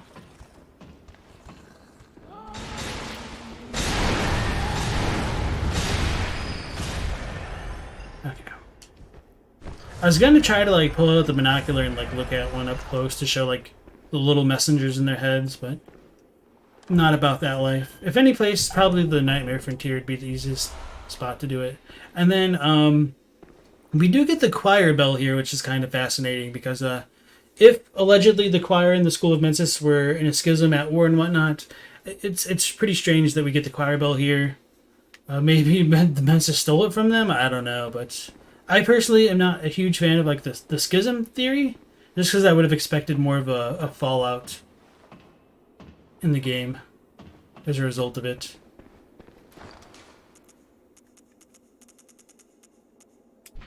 Alright, so going back up. Are blood rocks associated with frenzy / the arcane? You pick up Madman's knowledges in this area too. I don't think so directly, but for what it's worth, like the wandering madnesses, if you believe like, if you want to continue to believe like they're supposed to be called wandering madnesses as opposed to like wandering nightmares, and madnesses association with like frenzy and all that stuff, they pretty much exclusively drop the bloodstones as well as like the gems. So there is kind of a connection in a roundabout way. So much insight, so fast your head explodes, kind of, yeah. The one in the DLC is near lightning enemies, which is associated with the arcane stat. Sedatives curing frenzy sounds like a train. So yeah, and one of the things with the sedatives is that they are described as like thick human blood. So it essentially dilutes like the arcane stuff in the normal blood. Or like in the old blood, rather. So this is a special hunter tool of the choir, high-ranking members of the church, fashioned after a bell that projects an arcane sound across planes of existence. The sound of this smaller silver version of the bell does not cross planes, but grants vigor and healing to all cooperators. So yeah, it's pretty straightforward. We do get some very explicit connections between the arcane and bells and sound and all that stuff. Although it is kind of interesting that this one doesn't go across planes, but still heals. I don't remember if you can actually use this bell after the moon presence seals your ability to heal with the vials. It might be worth inspecting, but at the very least, with this item alone, we can say that there's a link, a definitive link between the arcane and, you know, technically like the hunter's willpower and like gaining HP, and it kind of like ties into like what blood does as well. So yeah, no really divorcing the two in my mind. You can heal with the choir bell even if you've been hit by numbing mist. Okay, that's really interesting.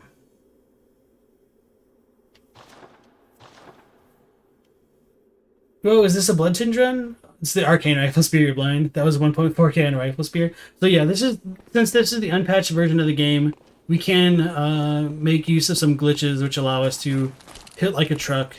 But unfortunately, you can't really do this anymore because you can't get access to the proper gems. So I actually had to use a save editor to get the gems. So while these gems are really strong, they were at least plausibly obtainable at one point in the game. So I'm not like going beyond the game's normal stat parameters. It's really just the glitch that I'm exploiting in this version of the game. So yeah, I did mention that when we come through here the first time that like there's that drawbridge, and after the Mikolash fight it gets lifted away. So we got the iron door key. I haven't read it. Maybe I should. But let's go and get the other tier, the moon rune, from the like little attendants essentially.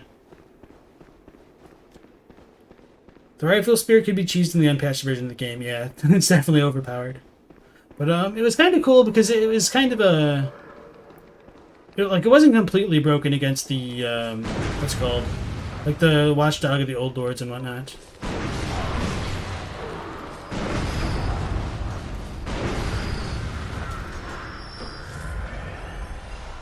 Three more sedatives, some more chunks.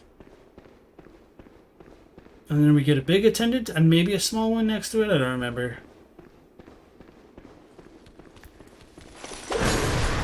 Ow. So yeah, I guess I didn't point this out earlier, but these things can deal rapid poison damage, which is also what Queen Yharnam uses. So it probably shows like their blood is more corrupted and like impure, I guess. So this body will have the next tier, the moon rune, tier 2, and then the brain will have the tier 3 version. And there's a lot to talk about with the brain as well. Look at the weapon used by the Yahar Ghoul hunters. Let's just warp out. Yeah, let's just warp. Rifle spears from the workshop heretics. The beast claw, which was forbidden. You think Menses gathered those reviled by the church. Yeah, and the beast claw is also like in Lauren. So some of their weapons are just kind of weird where they got them. And one of them has a cannon, but she could get in like the Forbidden Woods, I guess. And it was a Healing Church prototype. Or wait, is the cannon in that gank squad? I'm pretty sure it is. Yeah, okay. Pretty confident.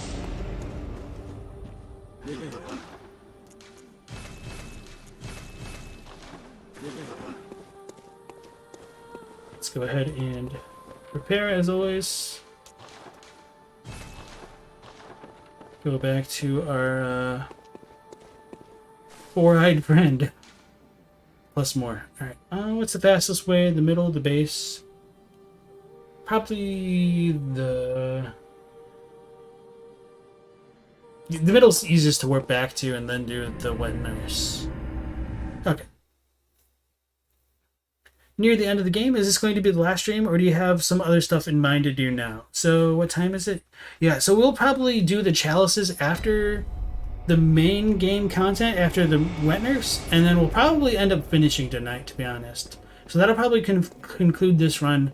I don't intend to stream another game next. But yeah, if you guys are in the Discord, I'll keep you guys posted. And if I do stream again, I will like make a channel update as normal.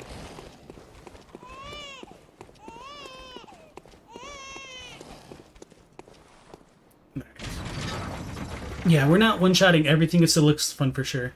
So yeah, to me this is kind of similar to just using an Evelyn.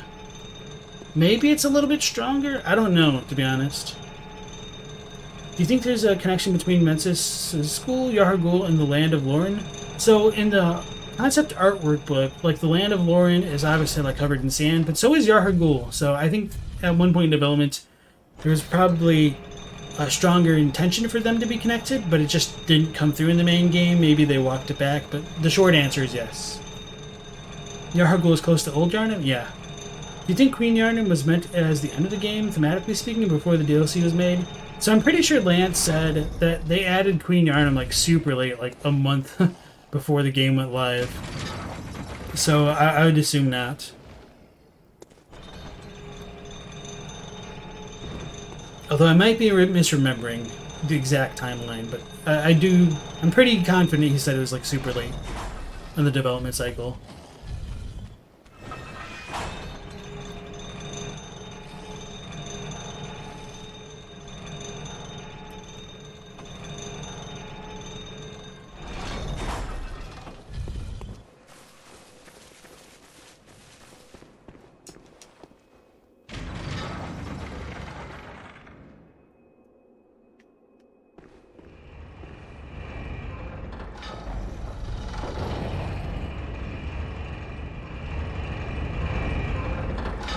So let's go ahead and read the iron door key, cage key, or iron, whatever. The key, iron door key. Of the 3 great bridges that link the 2 cathedral cradles, this key opens the iron door that leads to the mid-level bridge. There are no thieves in the nightmare. Then why lock a door? Be warned, there must be a very, very good reason. It's kind of cool that the key itself has like an eye motif going on within it.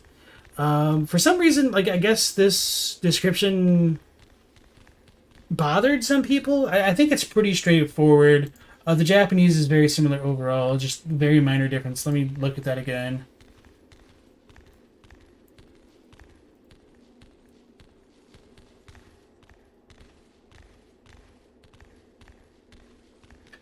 So, oh yeah. I think some people were taking the line that there are no thieves in the nightmare like super literally.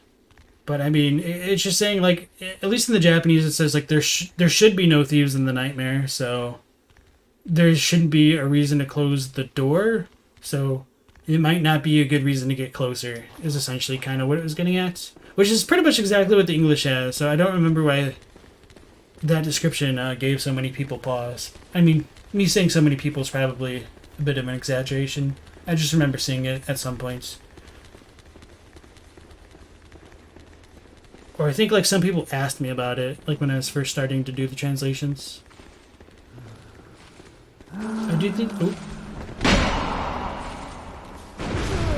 That's always fun. Dirty damp. Now the little dudes chase me. That's death until you go around this way. Do you think Queen Yharnam was? Oh yeah, I read that. You remember seeing her on the Living Liverless? I don't think it was Yharnam herself. I would need to double check though. The connection could be angering the old ones like Lauren, which brought the sand, but yeah, it seems like any big connections were scrapped, yeah. Whereas Garamon wasn't. That's the prettiest key in the game.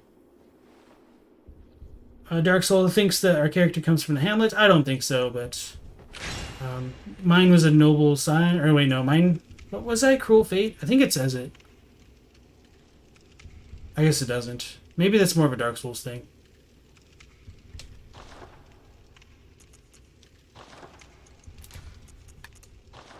So as we do come down here, we can hear a heartbeat. So I thought it was like once you come down, not opening the gate. I thought it was just going straight. But no, I guess the heartbeat is directionally sounding. Okay. So this is the Brain of Menses that we see. Oops. Didn't mean to do that, obviously.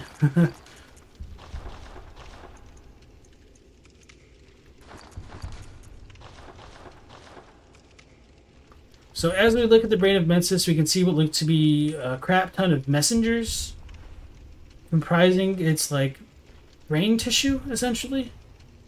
It's got some big old gigantic eyes, some small eyes, all that fun stuff. Mug on the Bloodborne subreddit did like compare the texture files of the Brain of Menses to that of the amygdala and discovered that they're the same, except the Brain of Menses has 7 large eyes, whereas the amygdalae lack them. Another interesting tidbit to connect the Brain of Menses to amygdalae is when we look at its hands, we can see that it has 6 fingers, like 2 thumbs, 1, 2, 3, 4, 5, 6, which is the same amount that an amygdala has. And when we look at this hand specifically, we can see the same kind of stigmata-like indentations in its hand, which an amygdala also has. And that's kind of easy to show off in like Yharnam, where some of the amygdala's hands are like just hanging out and chilling down. So, yeah, okay. It wasn't referred to as Yharnam, but as the bride, the boss. You're sure of it? You had to translate from Japanese. Maybe. I would need to double check everything though.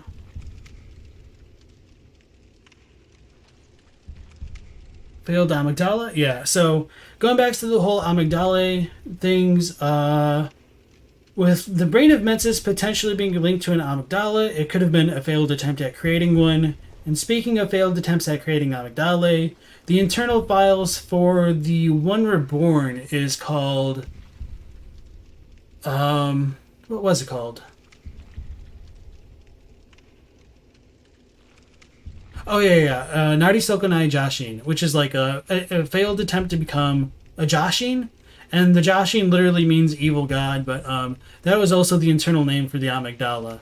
So, the One Reborn internally is called Failed Amygdala, and when we look at the Brain of Menses, it's reminiscent of a failed amygdala.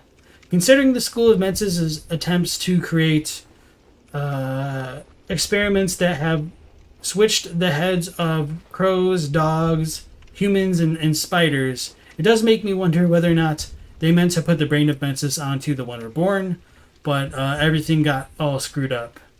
Maybe us coming through Yharnam screwed up the ritual, and the Chai Maidens couldn't summon the whole thing. Maybe it was just a doomed project from the start. It's hard to say. And of course, that all is really just dependent on content that isn't available to like the game, so you don't necessarily have to believe it. I think this stuff is really cool to think about and worth bringing up. And going back to some other cut content, in the Chalice Dungeons, I'm sure a lot of you have probably looked into like the cut Moon Presence's second form boss. This is essentially the tail end of it that got repurposed and attached to the Brain of Menses. So it's kind of an amalgamation of a few things. So, amygdala, broken Moon Presence, and yeah. Of course, I don't think like it's actually meant to be connected to the Moon Presence. So you could also say like, well, if it's not meant to be connected to the Moon Presence, maybe it shouldn't be connected to the amygdala, and that's fair, honestly. So, yeah. Okay, let's go ahead and do the gesture. I'll talk about some of like the maybe potential lore behind the gesture, and then probably go into like a big tangent about like the living string and bring it back to the Brain of Menses' appearance. Alright, let me get some water. Thing just looks tortured. So yeah, it also has like a bunch of like gigantic spikes driven into it as it was like chained up and everything. It only dropped like a bazillion feet into an abyss, and looks pretty pathetic. It doesn't shoot any frenzy at us anymore. My rationale for why it doesn't like hit us with the spears now that it's looking at us is probably just because like it's been rattled by its fall. Other people like to think that it reflects moonlight up above, but I'm not a fan of that theory because it's like the winter lanterns don't reflect moonlight. We find winter lanterns inside caves within the fishing hamlet. There's the winter lantern right next to the choir bell inside that like other chapel. So like they're indoors, they're away from the moon.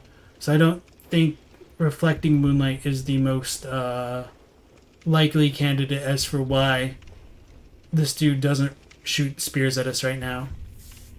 But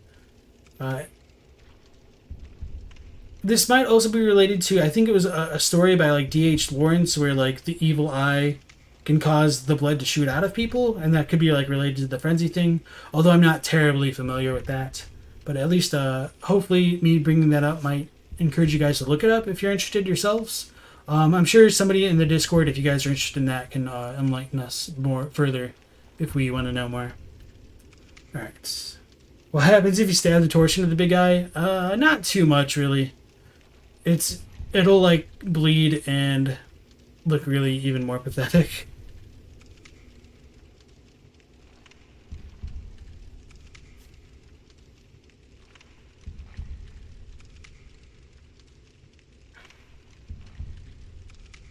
Gardens of Eyes are also pretty similar to Amygdala and carry amulets with spiders like the apostles here in Menses.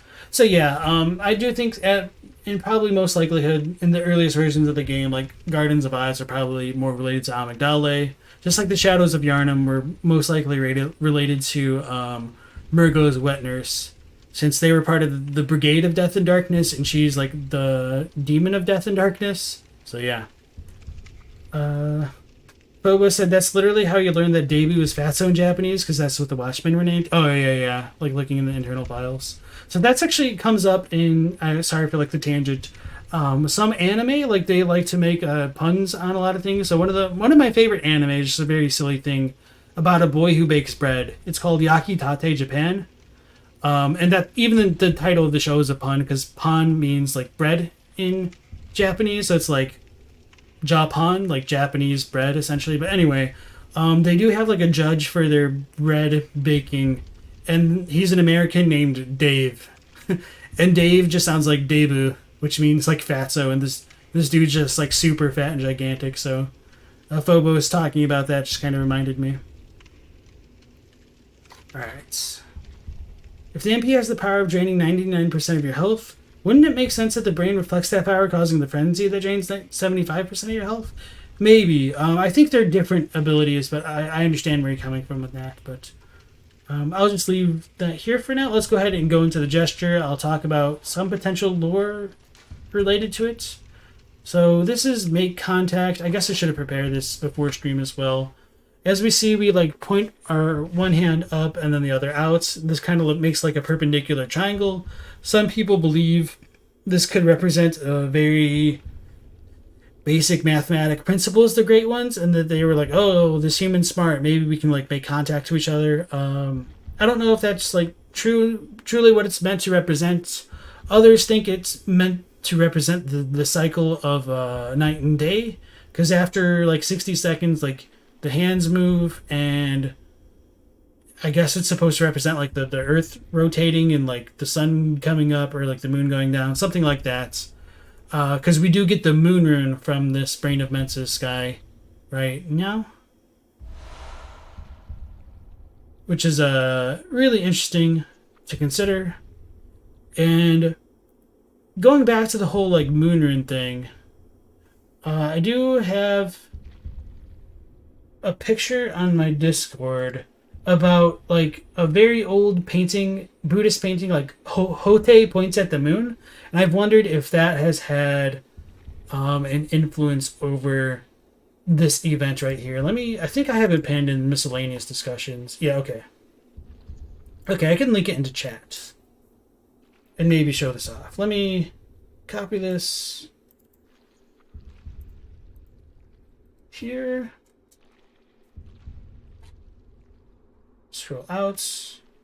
Alright, hopefully you guys will still be able to hear me in just a second here. What am I looking at? Chrome thing.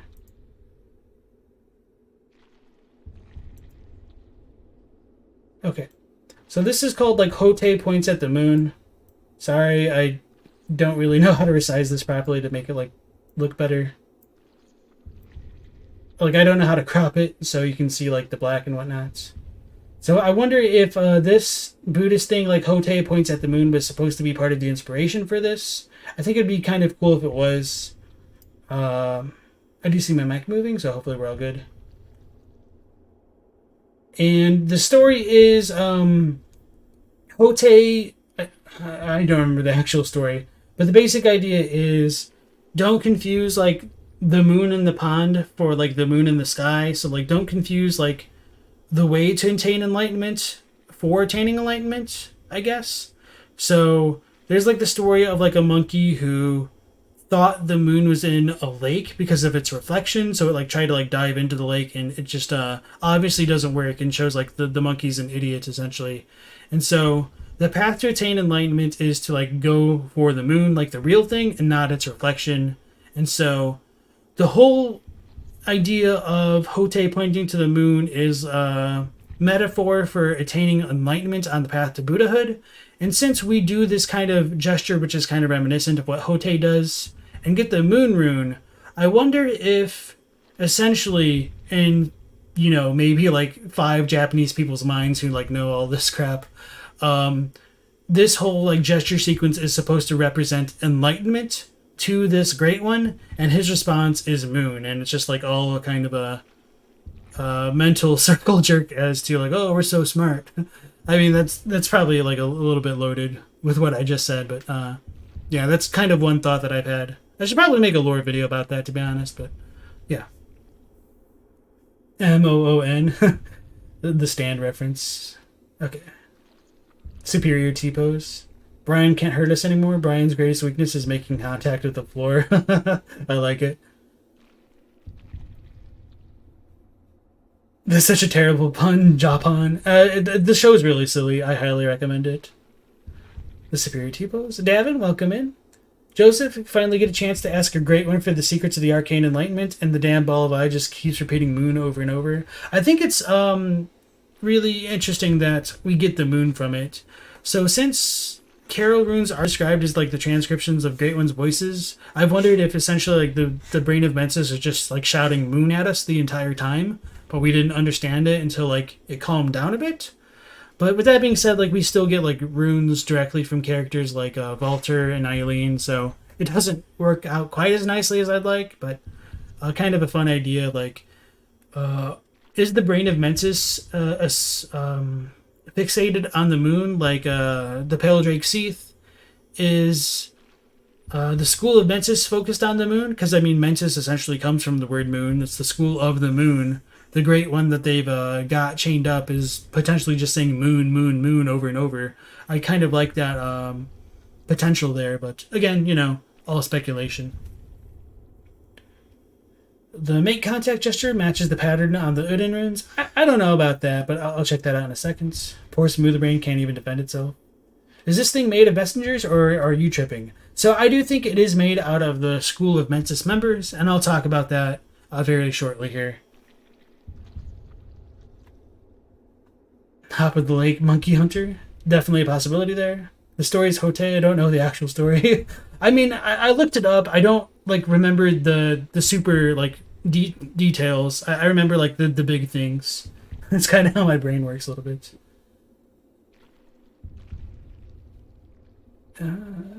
I'm so smart, Brian of Menses. To not confuse the sign for the real thing would be something Alan Watts would say. Yeah, so Alan Watts, I think he talks about this. I mean, I'm sure he would in multiple things. The whole idea of like don't mistake like the moon or like whatever. Don't mistake the stars in the sky for like. Damn it! I know it's used in The Witcher. It's a little bit of a spoiler, I guess, but not really. It comes up in like a bunch of other cultures as well. Like don't mistake the stars in the lake for the stars in the sky, something like that. One of the last stages of enlightenment is to abandon even the method by which one gets there. The method itself is ultimately an attachment that must be let go. Yes, Victoria's FIG has that pretty much verbatim on the spot there. I tend not to go like super deep into that stuff just because others can probably talk about it more eloquently than I can. Like, if I could, I would just consider like legitimately using Alan Watts's archival recordings and just dubbing it over miscellaneous Dark Souls and Bloodborne footage. to maybe bring more exposure to people who aren't too familiar with that kind of stuff. And not that it just has to be Alan Watts, but he's definitely like one of the most recognized voices of that kind of thing. So, alright, that's enough talking about that for now. We get the moon rune, we've done made contact like a million times. Alright. So, 420 blaze it. When you stab its eye, it just kind of catches on fire briefly and looks really, really sad and bleeds because of the thrust damage.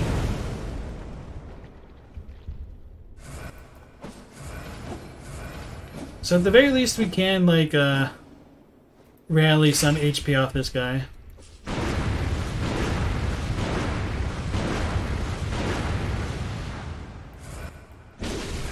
Please do the Watts vids? I would, but I mean, people are getting copyright struck, oops, for the Watts stuff, which is, pretty sad.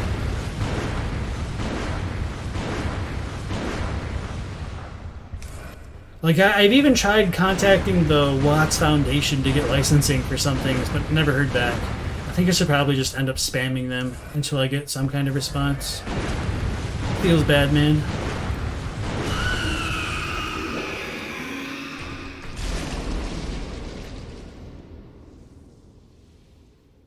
Poor Brain. Don't you mean Brian? Sleep well, sweet prince.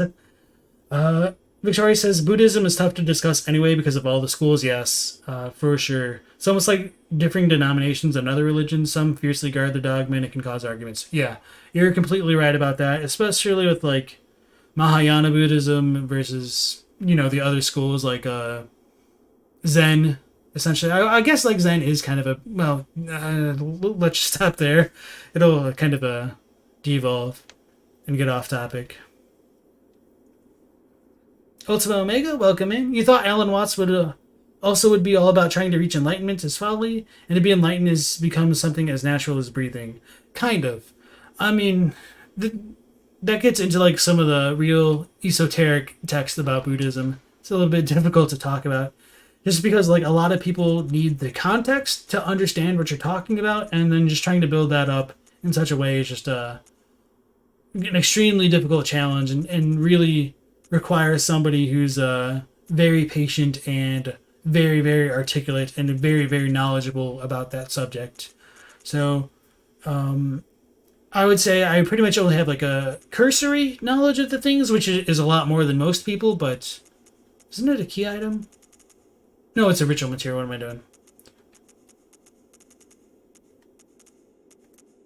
Here we go. A special material used in a holy chalice rite. The immense brain that Menses retrieved from the nightmare was indeed blind with eyes on the inside, but they were of an evil sort, and the brain itself was terribly rotten. But even still, it was a legitimate great one, and left a relic. A living relic at that, which is a precious thing indeed.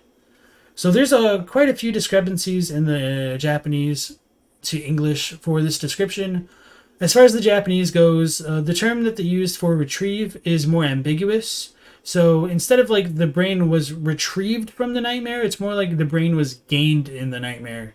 And a lot of people might think, like, oh, that's small potatoes. It's essentially saying the same thing.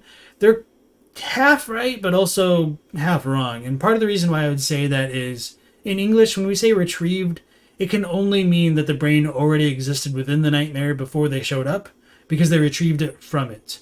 However, if they gained the brain in the nightmare, there's this ambiguity as to whether or not the brain was already in the nightmare before them, and that's when they gained it, or they themselves gained brains after coming to the nightmare. So that's one of the things that gets unfortunately lost in translation.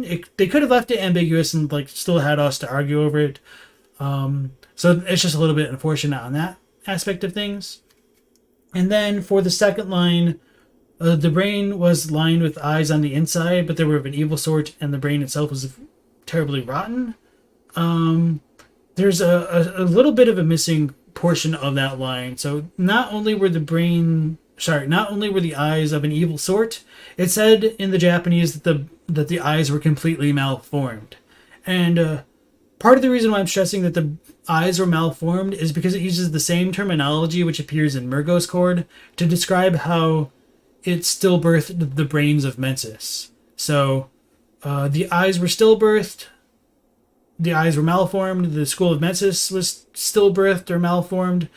I think there's more of a connection between the brain of Menses and the school of Menses. And as we go right into Murgo's loft and face the wet nurse, there are going to be a bunch of corpses with the Menses cages on them, like right before taking the elevator all the way up. So it does lead me to believe that the school of Menses tried to like transcend again within the nightmare. So like maybe it all went sideways, and that's why they ended up becoming the Brain of Menses, because of the contact with Murgo and the stillbirth of the brains and whatnot. I do like that you can hear like the winter lanterns as you come up here. And so with all that being said with the Brain of Menses, that doesn't exactly explain the winter lanterns, but maybe like the brain wasn't the only one that got afflicted by the chance encounter screwing everything up. So let me show off these statues, then I'll look back at the chat. Yeah, I said statues, I meant the mummies. I guess they're like, you do go up the elevator. It's pretty easy to miss this just because like you're gonna go forward and out the door. So just like at the Advent Plaza, we get a bunch more mummies. Mummies of children and things like that. So perhaps the orphanage was still a thing and still like involved the school of Menses. They do have like shackles on them, just like we see in Yarhagul. Probably just because they're like reusing assets. And one of the things that I've wondered, I think I've talked about this in some of the Chalice dungeons as well, is whether or not all of the statues or the skulls within like the walls of like the deepest layers, like the hearts in layer 3 or 4, whether or not they're kind of like a similar thing to like all these scholars of the school of Menses. But all right, I'll leave that there for now.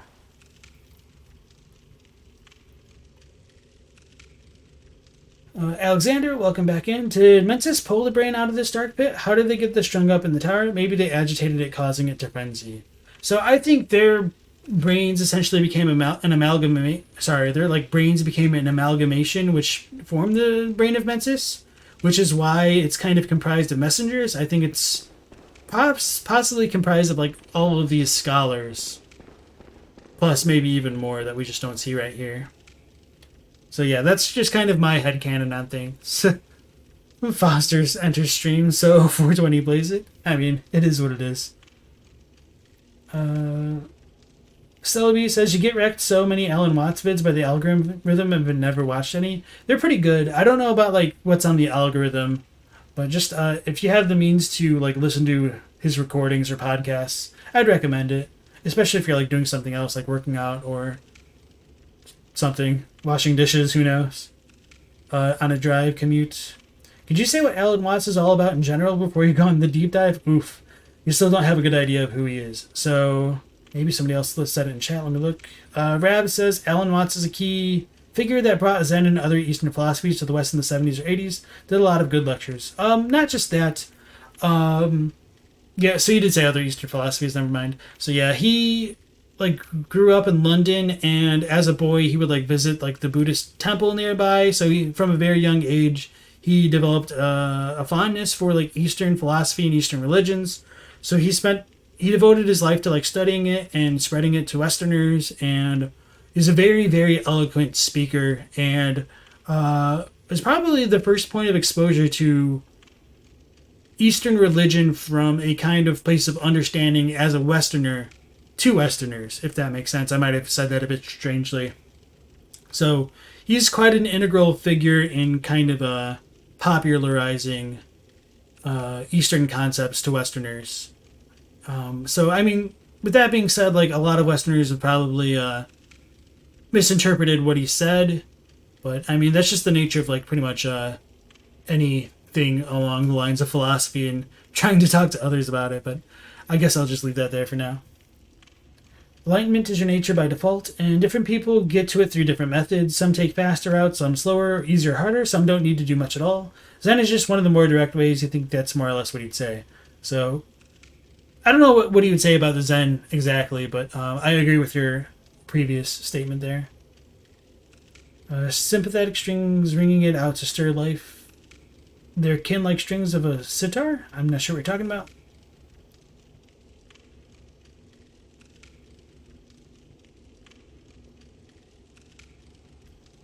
Maybe the brain created somehow the lanterns to explore the nightmare realms. They made it far down into the fishing helmet. I think it was probably all an accident. I don't know if the lanterns were created by the brain, but maybe the lanterns were the church scholars, even though they have like the doll set on, and I guess I haven't talked about that. Yeah, so I won't say that they were like probably church scholars, but if they had like the black church set on, I would say maybe they're just kind of like the people that were like found prostrate and had like all the madman's knowledges and great one's wisdoms. But I don't think that really works, unfortunately. You wonder if the people who go to the nightmare stay as people. We do have cases like patches of humans becoming something else. Yeah. Phobos was farming the Covenant items in DS1 and listening to watch. You know, that's a good time. It really is. Because there's really a lot of deep stuff to think about. So if you do something mindless, kind of like the Covenant grind along the way, it's a pretty good balance of things. Ultima says, do the Winter Lanterns wear the same dress as the doll? Sort of. So there are differences made to it. Like, it's got a lot more blood. It's more disheveled in places. So it's questionable whether or not it's meant to actually be like the doll's set, or if it's just kind of them trying to reuse assets where they could, and it's meant to be different. So it might have had a bigger role in the game in earlier parts of development, the whole idea of like dolls being nurturing for like children and great ones, but at least with the retail build, there's not a lot we can work with, I guess. The thought of beating Nick's playing Dark Souls back in the day. Alright, so coming into this arena here, we do see like the cradle on, not like display, but it's just kind of chilling out in the middle of the Lunarium. The moon is down way, way low. We're like on the same level as it. So some people have asked, do you guys think that the Hunter's Dream is above the Nightmare of Menses? I would almost say no, just because like we're on the level of the moon and the moon's higher than us in the Hunter's Dream. So maybe the dream is supposed to be below everything else. Maybe it's in a different kind of a nightmare landscape entirely. It's a little hard to say. And if it is in a completely different nightmare landscape entirely, that might explain why the moon here isn't red and why the moon presence can't or doesn't come here despite it, you know, allegedly being beckoned towards Murgo. So that's kind of like some of the gripes that I have about the story of the game. Like, it doesn't really work despite like my attempts to make it work. I don't think anybody can truly make this section of the game work, so just working with what we have, I guess. Alright, so with that being said, when we do come in here, we will get a cutscene for Murgo's wet nurse. Lance McDonald finally released a video of some of the earlier cutscenes for the Murgo wet nurse encounter. And so she would drop down and like cradle the baby and take it inside her. And I've said it even before that video came out. I'm pretty sure like the wet nurse would swoop down and swallow the baby Murgo. So I don't necessarily think Murgo is invisible. I think the wet nurse swallows her. And I think her fight is meant to, meant to parallel Yharnam's fight. Let me start recording again. So one thing to pay attention to in this fight before I begin it is the sound balance. Because this is version 1.00, there's quite a few discrepancies in terms of like how the sound is. Like we've seen it a little bit on the way here, but this fight to me is like the most blatant example of how the sound balance changed. I don't remember if Murgo's cries are just louder throughout the fight in general, but at the very, very end of the fight, after we've killed the wet nurse, you will be able to hear Murgo's cries turn into snoring. So it's usually kind of hard to hear through all of the atmospherics, like stepping around on the ground, just all of the boss sounds. But in this version of the game, it's extremely loud compared to the most recent patch. So I'll try to like point it out after I kill the wet nurse and try to be as quiet as possible afterward. Hopefully I don't screw it up. I could see it happening, but I just want to bring a lot of attention to that where I can. Alright, so let me try to read what you guys are saying in chat. If it's not too religious, not too like Buddhist related, I'll probably just go on. Could the Winter Lanterns be Lady Maria? Their heads somewhat resemble the big head patients in the Hunter's Nightmare, and the doll is modeled after her. Kind of how the School of Menses sees her? Okay, I see what you mean. So are the Winter Lanterns essentially like the dolls of Maria for the School of Menses?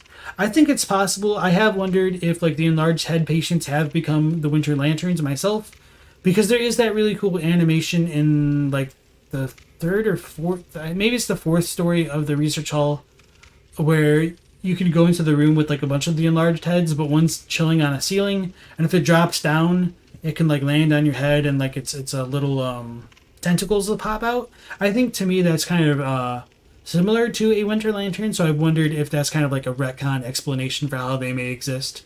But we don't really know for sure, and those little enlarged heads don't have like the same kind of mouths or messengers of the Winter Lanterns here, unfortunately. Ferdinand says maybe Murgo is like Odin in that they're invisible. I don't know. I wouldn't necessarily say for a fact that Odin is invisible. I think the idea of formlessness, a lot of people will take to mean invisible, but I think when we look at something just like blood in general or liquids in general, we could say that they're formless because they will fit whatever vessel or container they're placed in. So like a droplet of water in the air can just be like a droplet until it like falls down. If it falls into a dish, it'll become like circular shaped. If it falls into like a box and fills it up, or like a tub, it can become like tub shaped. So that's another aspect of formlessness worth considering. Sound is a wave, so that's kind of formless in a certain way. So it's vibrations based on air, and Odin exists in both blood and voice, I guess. So I don't necessarily think he's kind of just invisible, but that's just kind of my interpretation of things. Oh yeah, and Billy, I think you also mentioned this on a previous stream. The Winter Lanterns is the name of a flower. I think I saw it, but I just didn't talk about it. They're called Hozuki in Japanese, which is Winter Lantern. And they also kind of resemble an amygdala's head a little bit. Well, let me just type in Hozuki. It's probably easier to show off what I want. Hopefully I'll be able to show it off.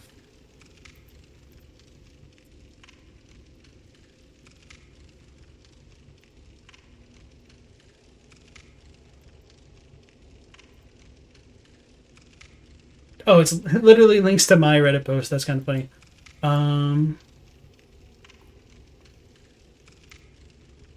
Damn, I only got like the smallest picture available. Holy crap. Okay, let me go back here. So this is the Winter Lantern in real life, the Hozuki flower. It can like dry out and we get that. I don't remember exactly, but you can like look it up, Winter Lantern, and that'll appear.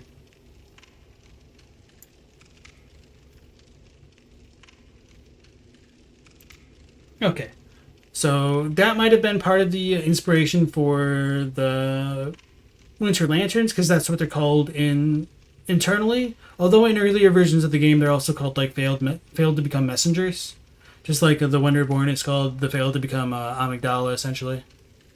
So there might have been more of a connection between all of those as well. All right, let me go back here. So Derek says, formless could be read as sort of all-encompassing everywhere and nowhere. Yes. Havel, welcome back. You don't really see the doll in the Winter Lanterns, but even if that's true, the clothes of Lady Maria and the doll are probably more common than people make them out to be. Maybe. I mean, Maria's set is described as kind of unique, I think. Doesn't Viola have the same clothes too? No, she has more, like, regular clothes, I think. Not really contesting whether they're invisible or not. What you meant was you were wondering maybe Murgo and Odin are similar. So yeah, I think it's maybe likely that Odin could be the father of baby Murgo as well. There could be something there that you hear Murgo's cries no matter where you are if you have high enough insight. So it happens once you kill Rom, you'll hear Murgo's cries everywhere. But before that, if you have 60 points of insight, you'll be able to hear Murgo. That flower looks like the tonsil stone? Yeah. There's a lot of plant symbolism with the kin enemies, for sure. Alright, so let's go ahead and trigger this cutscene. I do think there's also kind of like a swallowing sound that the wet nurse does as she descends. So, trying to think if I want to do this HUDless and record things. Kind of want to back up the save. No, it'll be fine. Okay. Let's do it with the HUD on just for the rifle spear shenanigans and all that fun stuff. So let's pay extra attention to the voices. These are my sound settings for future reference. And here we go.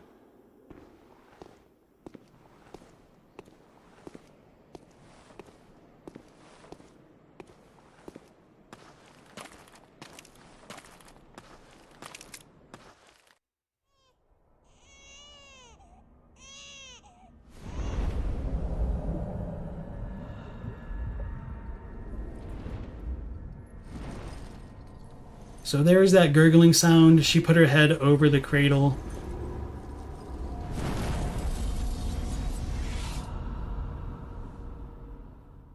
I guess she's a pincushion. Oh, the sound effects are loud. Maybe I just turned on my headphones. Okay. So we should hear Murgo crying throughout the fight. I think it's tied to like the wet nurse itself. So I'll try to show that off, especially with the clones, if we can. So I think the closer and further away we go, it'll like balance the sound differently. I've been meaning to test that more. I tested it once and it was a little bit inconclusive, so...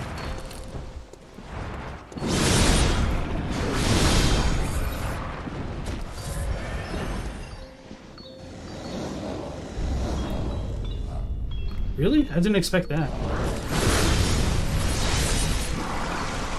Virgo's not crying. What's going on? Maybe we need to hit her.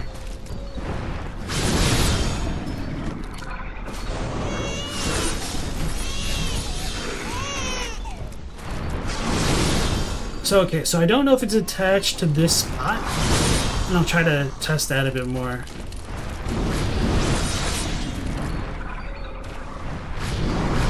So, is Murgo maybe only a spirit? Potentially. Like, we are in a nightmare, and it could be like a Great One Infant.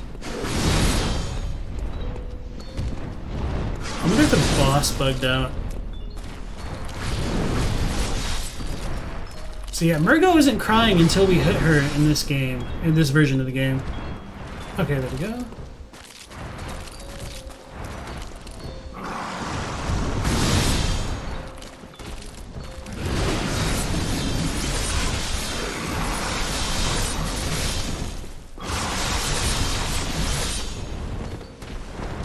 Almost dying to Murgo's wet nurse.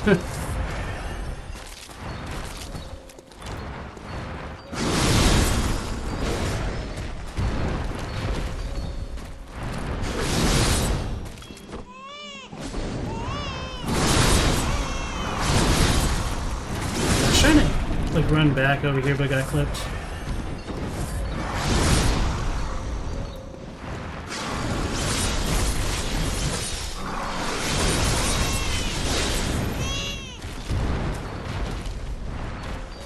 So let's bird eye view it, I guess.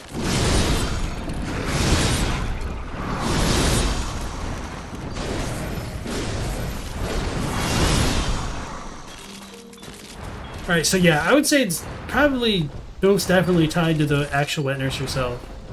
Christoph, welcome back in. I think Murgo's crying is linked to the health bar, like Gascoigne's dialogue. Murgo's comforted in the wet nurse's gullet womb. It makes you sense you hit the baby to make it cry. You wonder if she's based on a specific Japanese story. Final boss of Resident Evil 8 also takes baby into herself. It has feather motif, darkens the arena during the fight. Maybe the same inspiration. So I would say yes. In Japanese culture, there's kind of regional kosodate yurei, which are like wandering ghost spirits. Like, and it's tied to mothers losing their children and seeking for others. So they wander and try to steal babies from their mothers. Or they try to rescue children, so there's like both good and bad versions of them. One of them are called the Ko Kakucho, which are like bird type spirits. And Kokakuchos specifically are like wet nurses, so if they steal a child and give it like their milk, they can turn the child into one of them. So that might have been the inspiration for Murgo's wet nurse specifically. And so when I say that Murgo's wet nurse is probably like a foil to Yharnam, I would say like Queen Yharnam is probably like one of the good ghosts essentially. Whereas the wet nurse is probably more malevolent, I guess. Like Yharnam is was kind of showing us where to go to save the baby, whereas like the wet nurse is like, get out of here. I should have dodged the other way, I guess, or dodged a little bit later on that.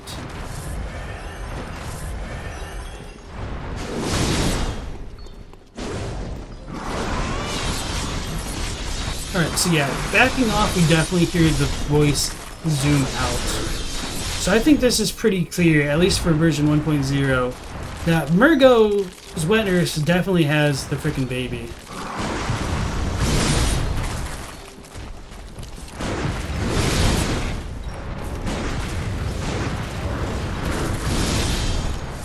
Alright, so once we get close, I'll like stand still in the middle here, because that's where like the baby cries from, and it'll be extremely loud.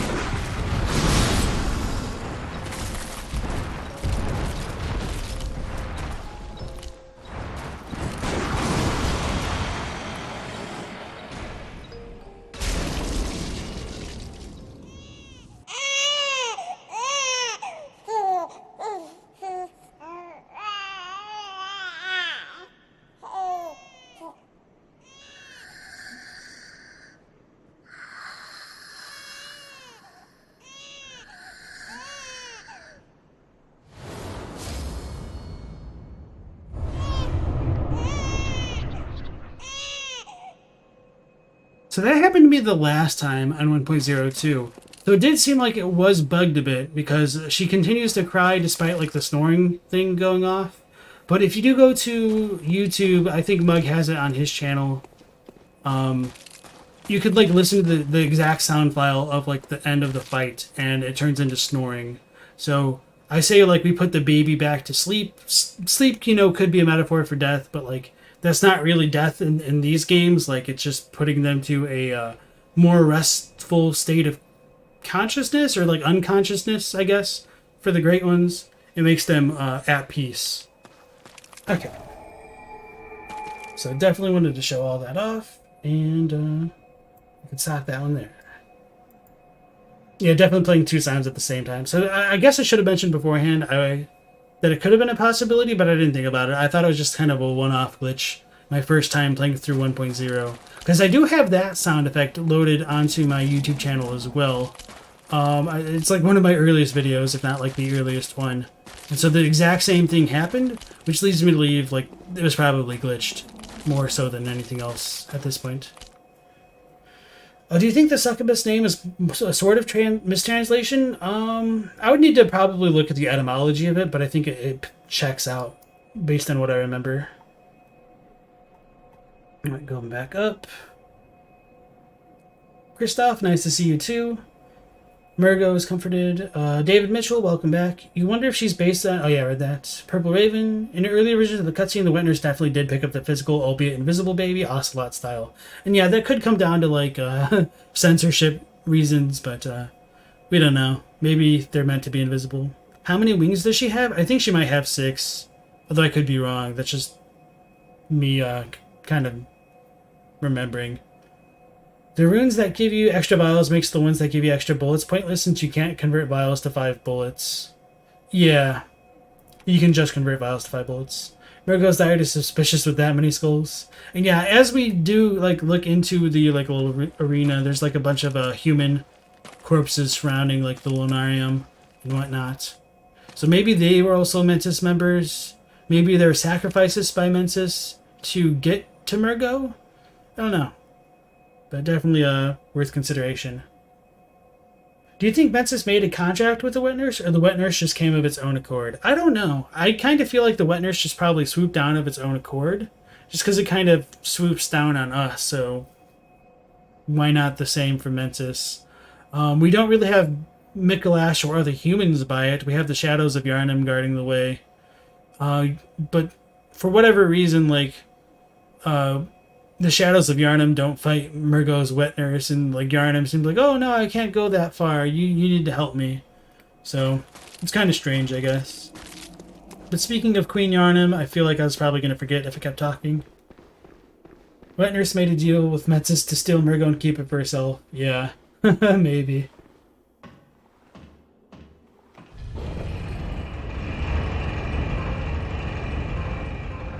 They're still crying, the baby's snoring. You hear the breathing? Yeah. Alright, so as we come out, Queen Yharnam will bow towards us out of, like, respect, I guess, for killing babies. It's typically how I treat baby killers.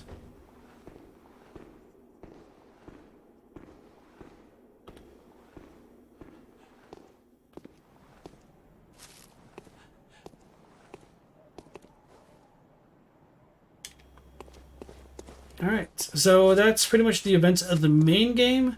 Next we've got Gehrman and the Moon Presence. We did pick up Murgo's Cord, so we should also read that before I forget about it. And then we'll go into the Chalice Dungeons.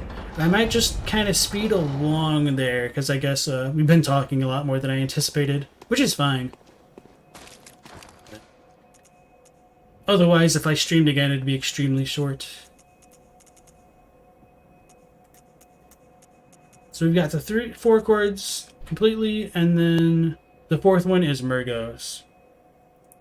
A great relic, also known as the Cord of the Eye. Every infant great one has this precursor to the umbilical cord. Keep one to fend off all foul spirits, or use it to obtain great insight. Every great one loses a child and then yearns for a surrogate. This cord granted Menses audience with Murgo, but resulted in the stillbirth of their brains. So I talked about the whole stillbirth thing in relation to the living string, which does lead me to believe that there was supposed to be more of a connection between Murgo and the School of Menses, and potentially like the Brain of Menses. I think I've read this one, yeah. We didn't read Ariana's after we picked it up. Okay.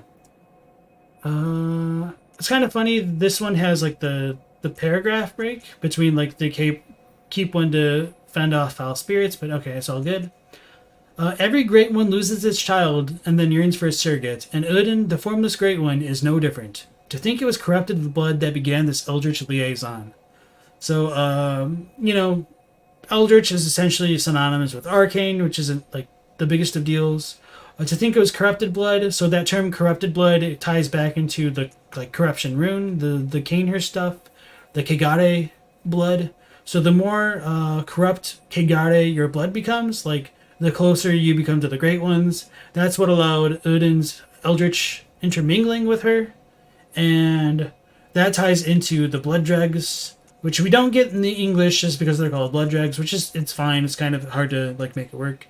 But they're called like blood Kegare. So Kegare, Kegare, and then Kegare. Like it's all tied together. And of course, in Japanese culture in general, Kegare is strongly affiliated directly with blood and death. So that's kind of some more subtextual information that we just don't get, which kind of ties into like all the cold bloods and all that stuff. So I do talk about that in like my videos about like what makes the Vial bloods vile, the Hunter's Mark a little bit, and just like the nature of the old blood. Can we show the Kanehurst cord again? I think we just did. Alright. If it's actually trying to steal the child, it makes more sense to use a Great One. In the final game, it just feels like it's a guardian to it, which doesn't seem very Great One-ish. So since it's called, like, her wet nurse, it seems like she was probably around for a little while, because, like, you know, wet nurses do their wet nurses thing, which I don't really feel like getting into. Mega Blair says, the wet nurse kind of looks like a shadow of Yharnam now that you mentioned it. Yeah, so they do have, like, a similar name in the internal files, but they switch things around, so they're not as related anymore. Wet nurses are agents you hire to take care of a baby, otherwise you just call her like a false mother or something. Yeah, like a godmother, I guess. Ferdinand, welcome back. You always imagined the wet nurse was originally serving under Queen Yharnam but betrayed her. Potentially. Did you know all three brain fluids in the research hall have their own unique description? Yes. Joseph asks, is Kegare used with the vermin descriptions? I'm pretty sure it is. I'm pretty confident, but if not, I do know it comes up in like Walter's dialogue. I just don't remember off the top of my head. Let's assume Lawrence was Mikolash and this boss is stealing a child. Let's assume that Lawrence's old description cord is that Lawrence. Did we eat enough of the cords? Not yet. We're going to go back into the chalices and finish those up before doing that, but thank you for reminding me.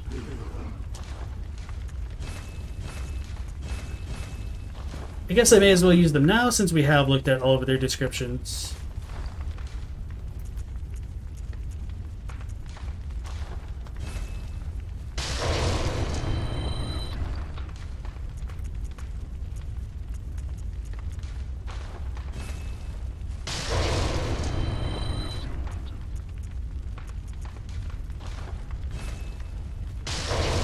We only need to use 3, so we'll stop there. I guess we're already at max insights. Is there even anything worth buying? I mean, no, honestly, because we're not going to use anything. Oh yeah, we can buy living strings. It's kind of fun. Let's keep that. Blood, blood, flower blood.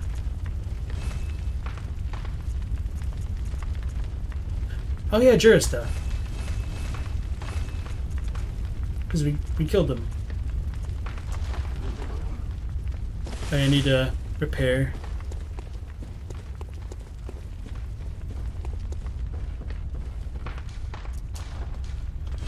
So this will be like the section where it's more easy to like just answer random chat questions. So if you guys have them, as we... Oh yeah, I really forgot to get the blood rock. Well, it doesn't matter, but... it's the base game anyway.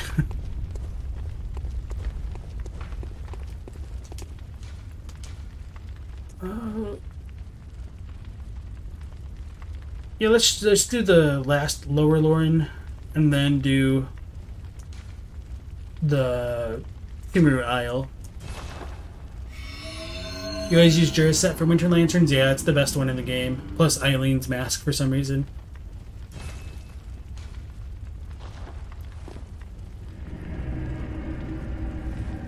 What does the living string have to do with the Brain of Menses and Queen Yharnam in the dungeons? Good question. Well, it is a relic of a great one, so that might be why. Like, you need the relic of a great one to go find the mysteries of the great ones.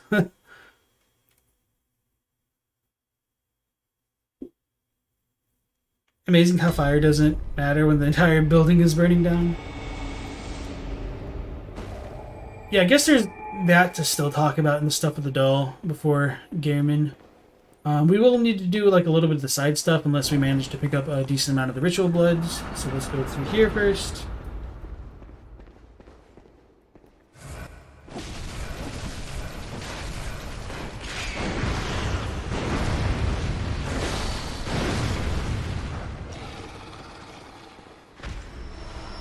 Fire Dam tier 6, that's good.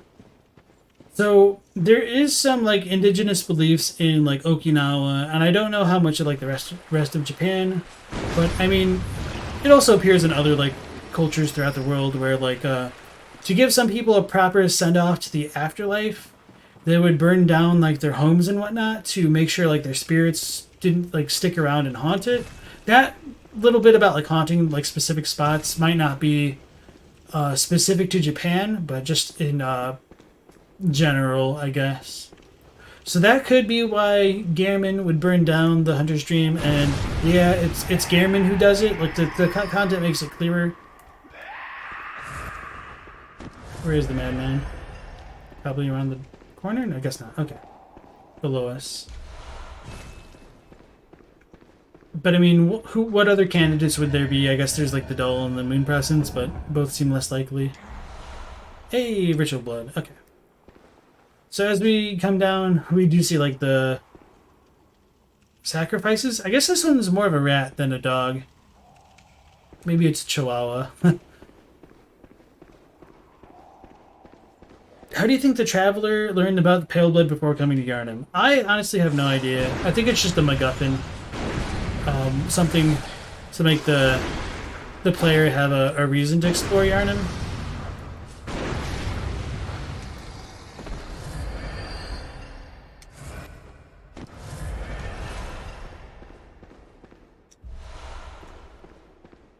But I don't know, and it is kind of bothersome. It's like, why does the player know about Pale Blood of all things? I don't know. but it's our essential drive to keep going through the game. It's a pretty hardcore send-off, yeah. So that's kind of like what Gehrman tells us as well. It's like, hey, you're freaking done, go home. And you can either be like, okay, sounds good, or no. No, you.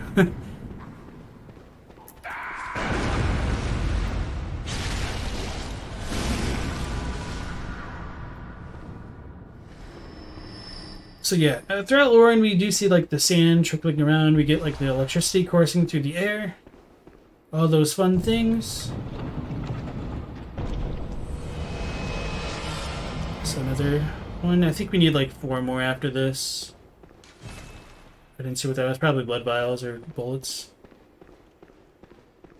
Do you think Gehrman's just chomping at the bit to be done with the dream? I think so too. But I do respect his resolve to not have others fall to his fate if he can prevent it. So he's pretty metal. There's always that trope of like, don't trust an old man in a young man's profession. Like FromSoft milks the ever living crap out of that. Like Gale, Gehrman, Gwyn, sort of. So we'll see how that applies to Elden Ring. Garl Vinland has a really old man voice as well. Oh no. I didn't want this.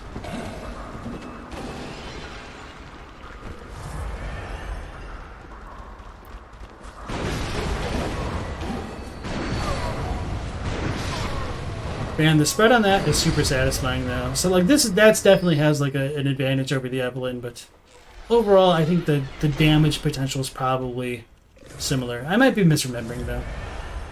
Hey, okay.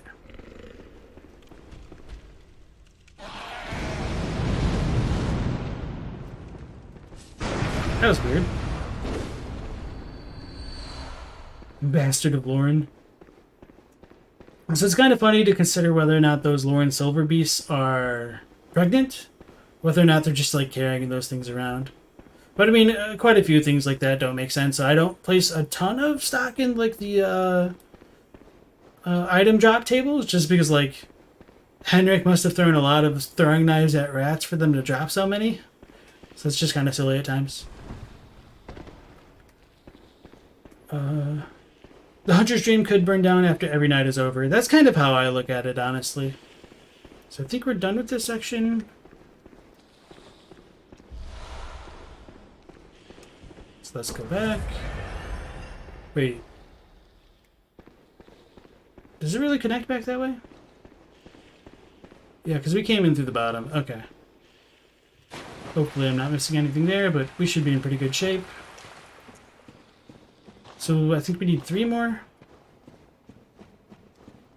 Considering how deep we get into the game before finding any other mention of pale blood, do you think the Traveler was told by someone very high-ranking in the church, or possibly even a great one?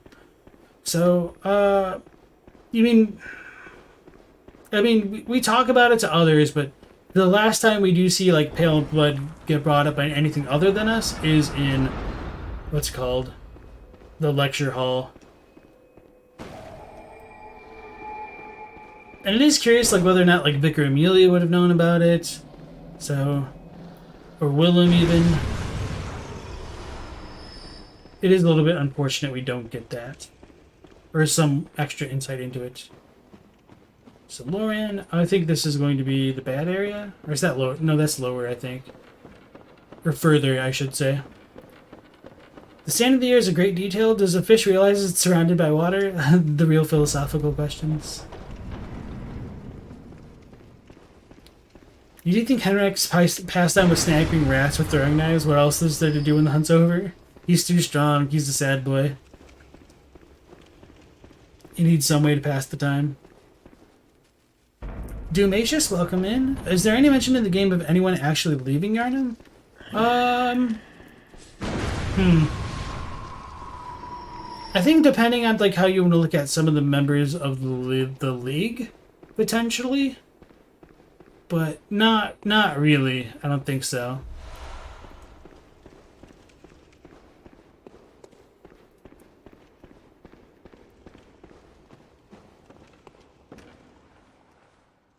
I just want to make sure there's nothing else over there. So these areas are kind of cool. They don't make a lot of sense as you venture deeper and deeper into Loran, but they're still cool. You still don't get how we find out about the Pale Blood, but maybe one of the Great Ones whispering into our minds. So yeah, there is also like the stuff with Queen Yharnam and the like random dialogue box which appears in front of the character when we get teleported to Yarhagul. So maybe she was telling us to seek the Nightmare Infants. But as for Pale Blood, there's no real indications of it.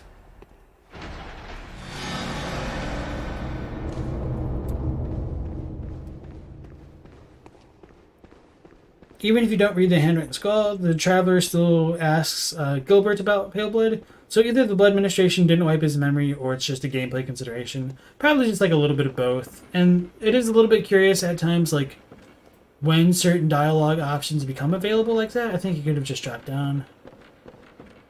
Because like we just randomly talked to Gilbert about Bergenworth. I think once we get the note about like the Bergenworth spider, even if we don't read it, so like once you open Uden Chapel and Cathedral Ward, I think that stuff appears. Garen's collecting those disability checks.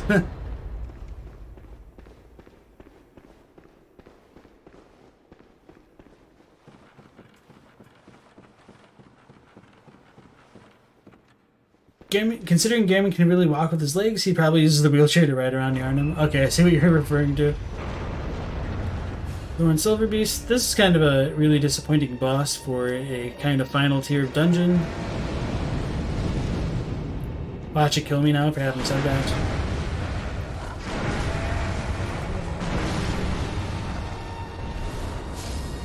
Prey slaughtered.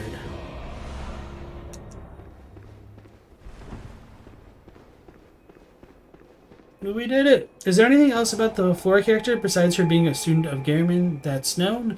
So no, that's pretty much it, and that's kind of really based on word of mouth at this point. I think Lance said he might have seen some things which suggested that in the files, but I don't know if there's anything too specific. I think that was just kind of him coming to his own conclusions.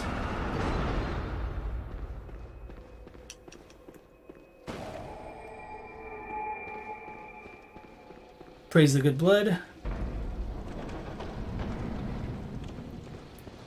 Oh, I wonder if they're still busted even more. I don't know how effective that hit was. So maybe they're not. Maybe it's just the one dungeon. That one doesn't have the shawl on still. I'll probably do that.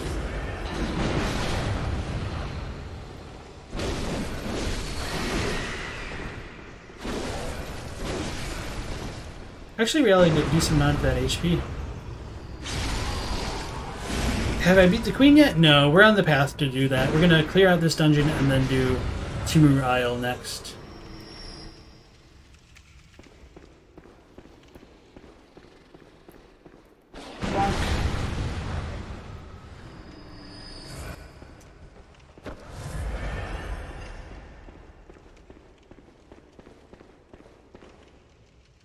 Just looked a little bit different to me, so I was just looking at that real quick.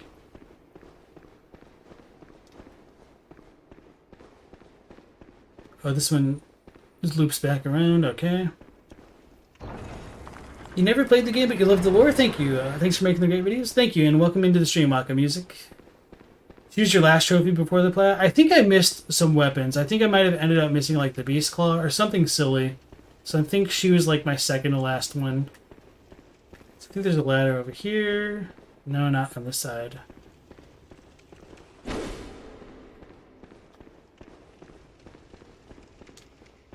think it's like right next to where you come in on this map. Oh, this is where we came in. Okay. Oh yeah, this layout's a bit weird.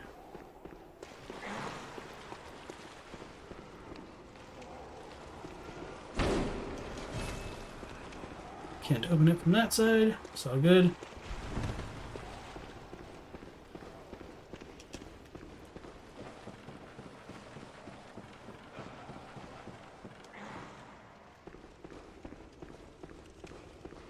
We'll get a trap.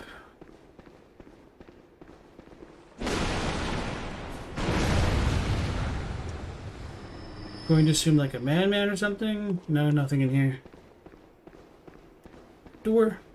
So yeah, as I said before, like there is like a bunch of the hunter's marks throughout the dungeons. This one's kind of really hard to make out on the door itself, but I definitely pointed out in the different streams. Eyes is the easiest way to see them, because they really stand out between like the blue and gray compared to orange and brighter orange. Ferdinand says, same, you even got Dark Souls 1 way back on the PS3 era, but Bloodborne still ended up being your first FromSoft plat. Yeah, so kind of same for me. I got Prepare to Die edition, but Bloodborne was the one that I wanted to platinum.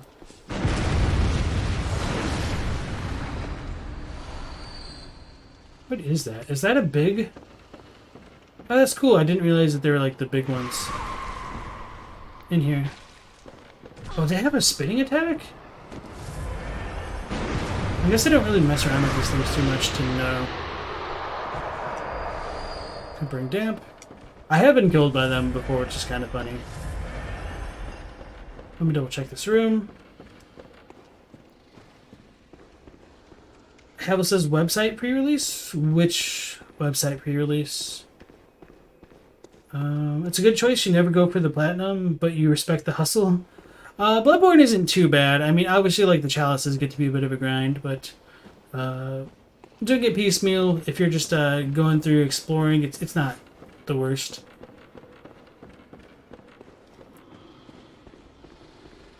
Like, it's not as bad as, like, the Covenant grind, I don't think. At least in my opinion. So I think this is approaching the danger zones. Oh, it's this one. This is the one that gives you nothing. And it's just the worst. So for whatever reason, I don't know if this is like how it is in retail. Whenever you shoot the spiders from behind, it like knocks me back as well, like I got hit. Oh no. Where is she?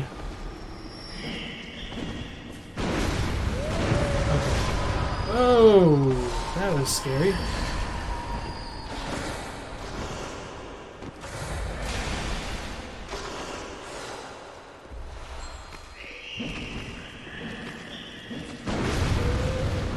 So yeah, this is the terrible room. But if you don't have just a frickin' boomstick, you get absolutely nothing for. Feels bad, man.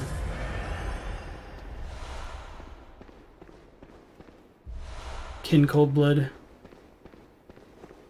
Like, no ritual materials, no nothing. Like, no, not even like a secret door. It's a very different experience coming through it with this weapon.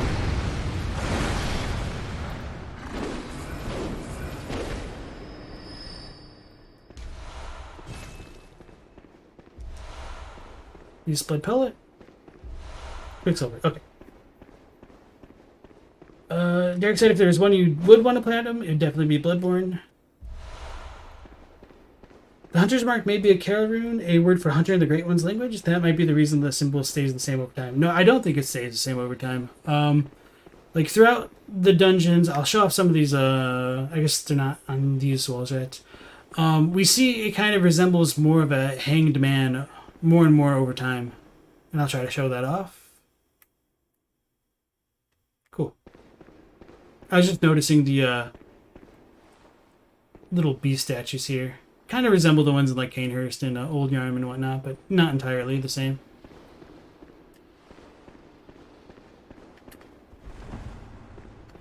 This is probably a trap.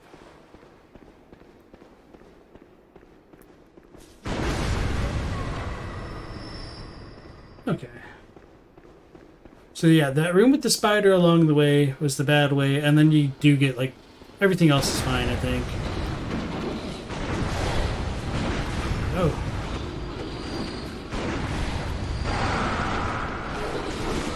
Oh no, I got caught on trees, I'm dead.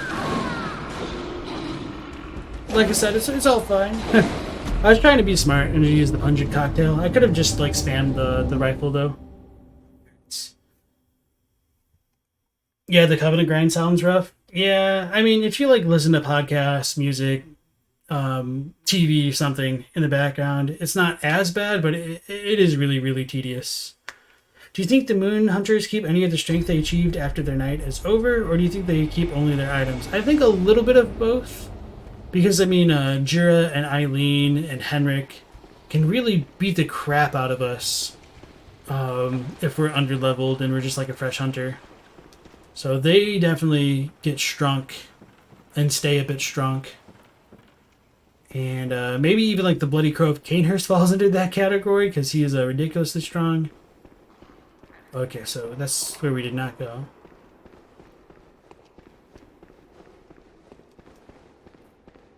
So I don't think maybe they do retain their full strength, and just because like their hunts weren't as arduous as ours, they're not going to be as powerful as we were. But I don't know. Still followed me. Oh no, that one was on the wall.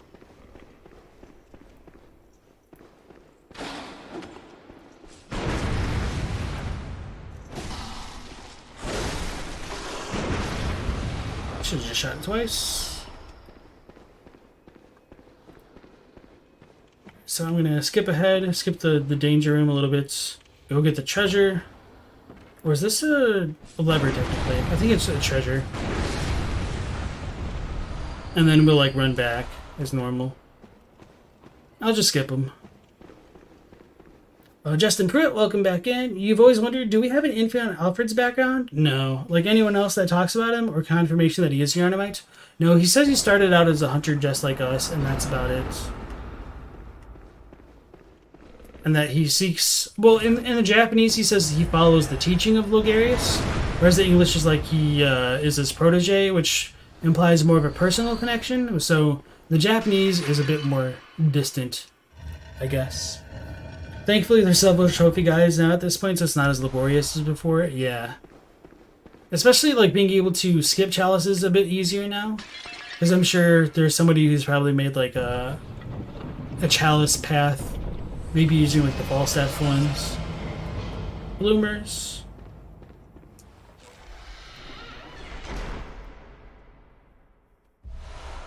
Hey, I think that's it. Sweet. So we could probably just zoom through once we find our lever. Okay. Satam, welcome in.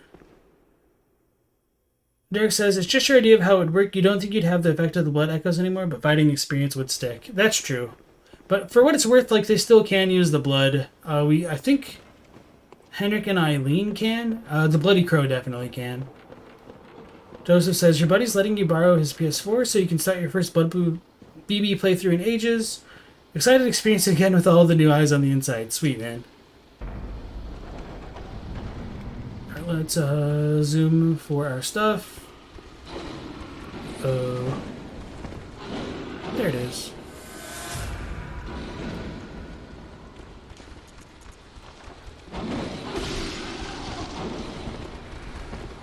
Oh, I should have pulled out the flame sprayer.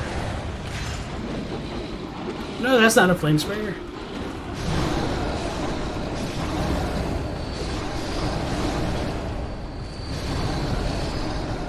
That was really satisfying.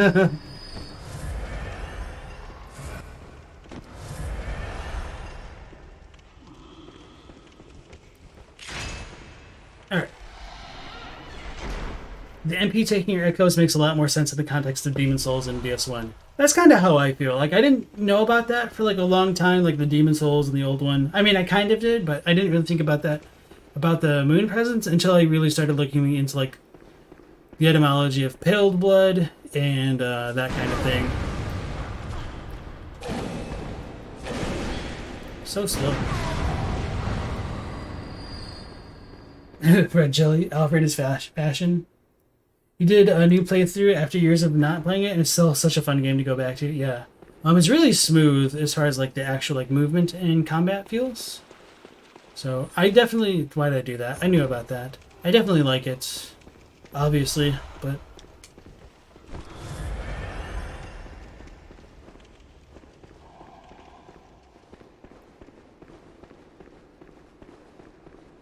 vengeance was mine. Thank you.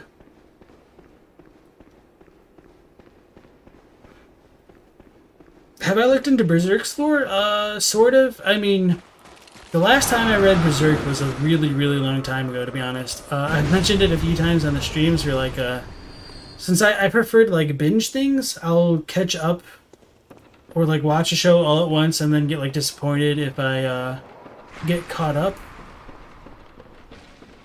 I wonder if that thing still drops items. I doubt it, but curious. So Berserk I read, like, the last time completely through, like, 8 years ago after, like, a 4 or 5 year hiatus before that. So, like, being able to actually binge, like, 12 chapters at once felt good. That's kind of a joke. Just about, like, how long it takes for, took for me to come up with the chapter releases, but kind of not a joke at the same time. You know, just being able to read Berserk back to back was freaking amazing. But, man, you really start to forget things after 1 to 2 month breaks between releases. So, at one point I do want to go back to Berserk, but with, you know, the whole recent news, it's kind of I don't know. Maybe we'll see where it goes and what others have to say about it. If you didn't have the Dragon's Tooth and the Rock Hard Armor, you'd definitely be rocking the pyramid and the wheel. What about the ring? Why not wear it all?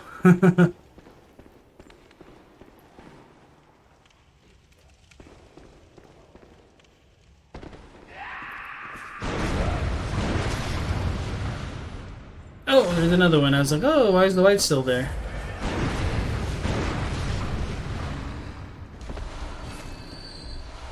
Sweet. Look at this treasure, so... Okay. So, as we look into chalices, we do get some more of those blood pools, even in Lauren, which, you know, every, like, layout's kind of the same. But I do like... We see, like, a lot more corpses in the water, or blood, I guess. I don't know what that is. Is that supposed to be just a rock? Probably. Which kind of makes me silly. No. That always looks like a skull. Maybe it's just a giant turd. Not being super serious about that, but yeah. And then we do get the cages, and like I said before, I've wondered if the Temerians or Lorenites suspended them in the ceilings just to, like, get the blood to drip down and, like, drain bodies that way, which goes into the whole, like, draining blood motif of, like, the moon presence and everything. Why am I going this way?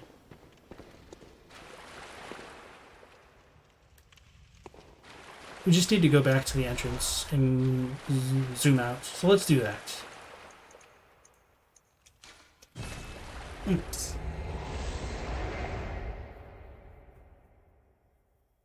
Yeah, that's kind of how I feel, Phobos. You want to give it a reread someday, but it's kind of tough. Astanex says, honestly, Bloodborne's FromSoft best game in terms of areas and connected theme. DS3 is best gameplay, though. I feel like each one have their own pros and cons. But for me, I really love the aesthetic that they, like, completely pulled off in Bloodborne. I think they did a top-tier job. The sound design is phenomenal. The combat's really good. I feel like it's just kind of bogged down with systems, which is, at this point, is kind of like a FromSoft staple, where they kind of make things a bit more complicated than they need to be in terms of, like, gem farming, leveling up, upgrading weapons, creating builds. It's not very accessible. So we get another quote-unquote Lauren Dark Beast, but this time is going to be a little bit different, right? He punched me in the face. That's the difference.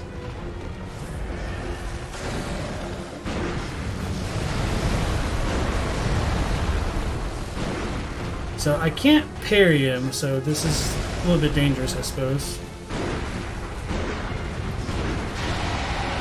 Oh, but we can break his face. And that was my chance to deal a bit more damage.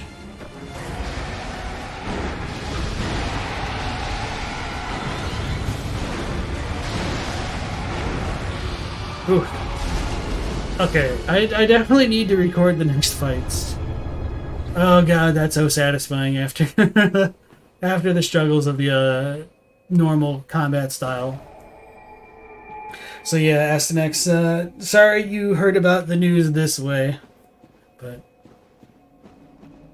very gut-wrenching. especially just because like how much he poured his heart and soul into his work, and literally like broke his body in the process. Joseph says, really got the noggin jogging about why the moon presence isn't already done slipping up Murgo by the time we get to the nurse. If the MP is truly the one beckoned to its cries. Yeah, it doesn't completely work, but what you gonna do? Your favorite for gameplay is Bloodborne? The speed suits you to the best.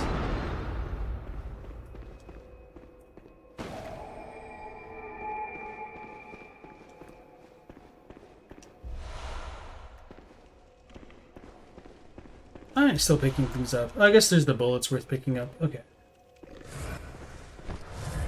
Which way do I want to go? Let's go straight. Since it's not what I normally do. Interesting. Okay, go up.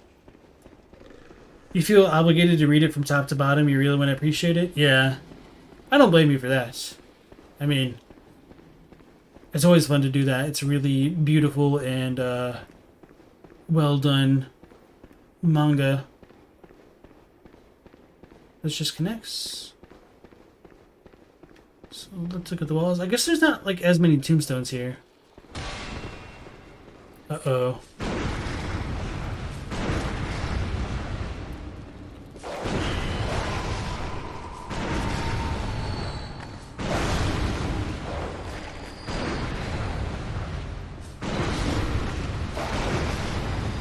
Screw this room and everything about it. But also meet the boomstick. Oh god, oh god. I'm too slow. Oh god. It's gonna get me. I'm too slow, I'm too slow.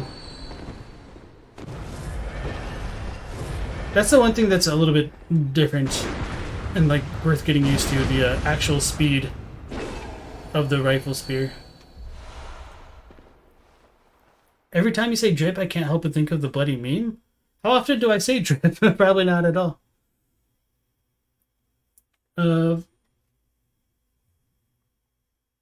Bloodborne's almost perfect. It wasn't for the gems being so complex. It'd be better.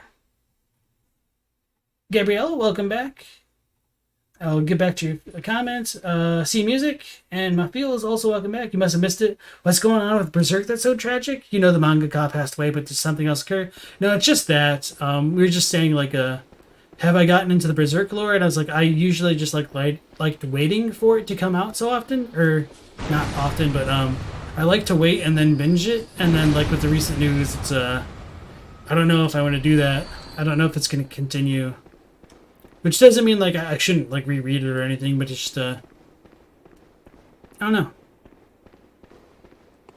Feels a little bit bittersweet, I guess. And I'm not sure if I want to. Wow, there's really nothing in this room. Is there like a secret door? Because that's a really brutal room if there's nothing in it. But that's Lauren for you. Okay, yeah. Looks like there's nothing. That's crazy. There's not even like side drops. Oh, sorry for getting distracted. So yeah. When you heard the news, you actually cried. You were never a huge Berserk buff, but it was truly a huge loss. I didn't cry, but it was like, holy crap. Like it just came out of nowhere. It was shocking. Just like the Chadwick Boseman stuff. Like that stuff is super sad to me too, just because I thought the dude was going to be an icon for like an entire generation, and he was just gone suddenly. But don't exactly want to dwell on that kind of thing too much. Not that there's anything wrong with it, but it's a little bit heavy.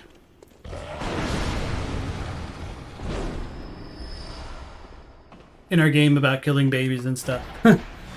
Ferdinand said, that boss is a huge nightmare for you. You only use the Holy Blade against them. The build is pretty OP. Yeah, it's pretty broken. Like, being able to maximize that damage on just being able to spam unimpeded from a limb break. Oh, that was the lever, wasn't it? Okay, yeah, it's just kind of a elsewhere. Yesterday you mentioned about the idea of the corpse at Abritus' arena being Ram. You said the fact that we have a Ram like in the Chalice makes this idea questionable. But then again, we do have another important beast in the Chalices too. I mean, you're not wrong about that.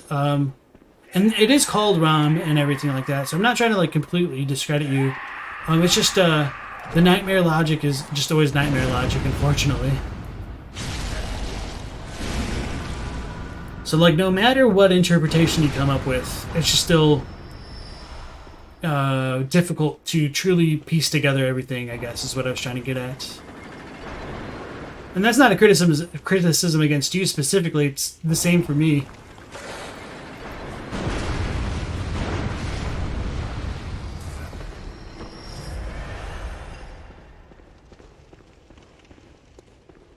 I just read The Old One Reborn, Eternal Ideas Half-Baked Devil, how fitting. So yeah, I think like calling it Half-Baked Devil is, you know, just kind of a little bit reductionist, but it's not terribly off base. Boba says, you mean you were a teen when you read Berserk? The older you become, the more you realize all you miss in the rush to get to things. That's true. The one thing that I will say about like the whole Berserk manga, I also wasn't like a huge fan of Pip.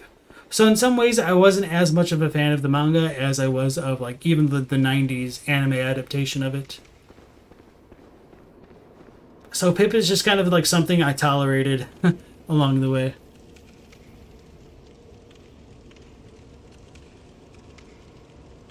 We take so much for granted, that's life. So many things are only possible to us because of the things we feel are a given. True. I'm pretty sure the bosses disappear as a game mechanic. Oh, I think I missed his comment. It's a question of whether or not it's a corpse or a statue. Bosses usually fade away when you beat them, but that might just be for the sake of not having the ragdoll. Yeah, that's kind of how I feel about the ragdolls. If Limbrick isn't a part of Elden Ring, he'll be very sad. It only makes sense. I think it has to be. So let's actually record this for the laughs. You agree with me about the manga versus the anime? What's your favorite since you watched it over 12 years ago? So, hey guys, do you remember Dark Beast Carl? Not the lore in Dark Beast? She's here again. Oh, we didn't take any damage from that. That's crazy. Let's zoom in on that face. Uh-oh, we don't do damage. Okay, yeah, we do. That was a little bit of a butt-punching moment. I didn't know how many bullets hit.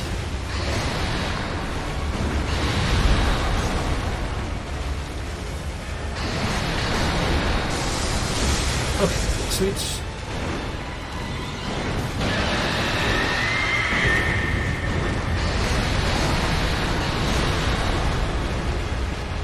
Uh-oh, it's not... That might... My strats, my chances, I blew them. That was a little bit wonky. I feel like I should have gotten hit by both of those. Then I shot the ground. Oh wow.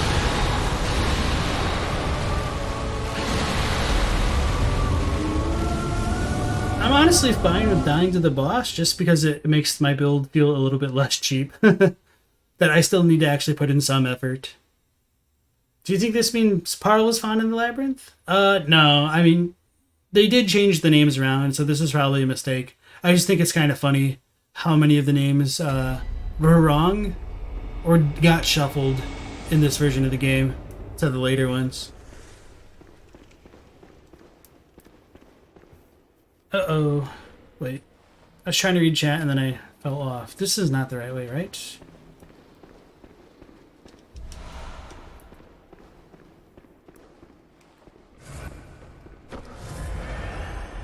So I needed to turn... Okay, yeah, okay. Turn right. You had to put one of your dogs down 2 weeks ago because of cancer, and your best friend's funeral was today. Holy crap. Death has always been a reminder to enjoy every second. Your ticket could get punched at any time. Yeah, sorry to hear all that. I mean, that's some pretty heavy stuff. Hopefully you were prepared for it as best as you could be. I mean, I know that's kind of hollow words in a certain sense, but, like, sometimes just, like, the unexpected could be worse than, like, having the slow build-up. But also the inverse can be true, too. So, hopefully you have fond memories and... they'll stick with you over time, man. You're thankful for your families always help give you a healthy relationship with death. You've experienced heart death at 5. Cousin just be cancer. You got it tattooed on your arm also to signify the relationship. Oof. Really weird they went out of the way to change this thing's name, but not Chalice Ram. I mean, yeah, I don't know. Maybe they didn't want to. You appreciate it? It's such an odd time leaving someone behind, knowing we have to keep moving. Weird transition, for sure. Thing ties with Temerian Descendant for hardest, cheapest BS boss in the entire game as far as you're concerned. It really depends on the builds. Like, with the Cane, it's not as bad because you can hit it easier. Obviously, like, Arcane's easier as well. I forgot it had, like, that supercharge. But the Alluring Silver Beast is definitely more difficult because it's a lot harder to break the limbs and whatnot. Oh, the absolute range on it.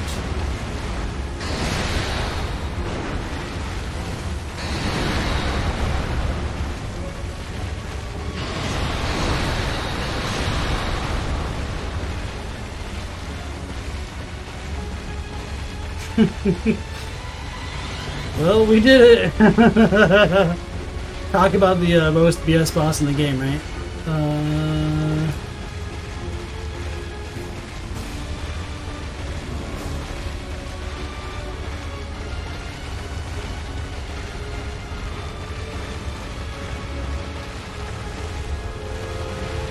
I think I'm hitting the wall. Oops.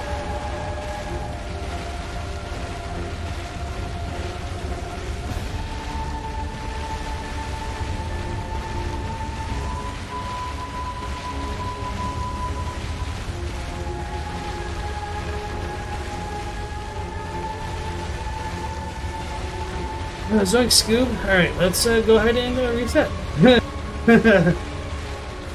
I didn't mean to do that, but okay. It's just nightmare logic. Don't worry about it. Devil Ike, welcome back in. It's in gamer jail. This is what we're here for. Thread and Kane was your BFF during Amy. The way it makes the fight cake? Yeah.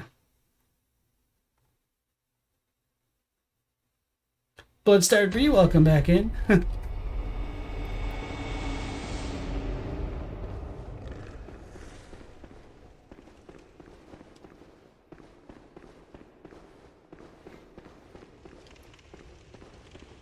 Yeah, I had a lot of trouble with the Alluring Silver Beast, despite like using the cane, just because it is a lot harder to break its limbs.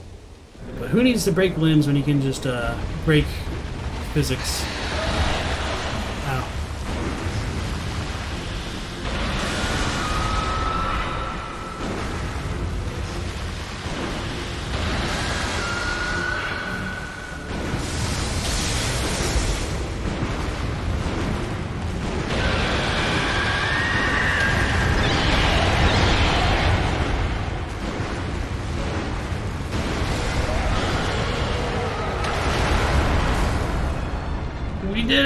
That's the kind of clips that I wanted.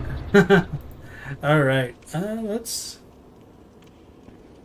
go to Tumor Isle. Lure, Alien, Lore, and Root Chalice. I guess I never read the Lore and Chalices, but screw it.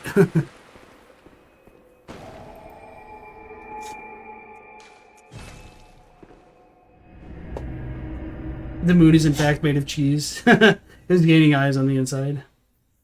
Thanks for the GGs. The limit on the characters in the chat makes it difficult to lay down a detailed theory. So yeah, if you want to talk more lore, I highly recommend joining the... We have 670,000 echoes? Holy crap. Yeah, I guess I haven't spent them in a while. Yeah, sorry, Gabrielle. Yeah, if you want to talk more detailed lore theory, I do highly recommend checking out the Discord. They don't have quite such a short character limit. It's very easy to like have a more direct chat that way, and people within the community can give you feedback and stuff like that too. So it should be posted in the channel description, and we do have the bot. So let's type that in. Adolfo, welcome back in. Yes, well, it's definitely my favorite Soulsborne game. At first, I thought you were saying, is it my favorite game? It's definitely my favorite Soulsborne. You get why he was hiding in the wall? Oh yeah, we need Arcane Haze and to level up, because why not?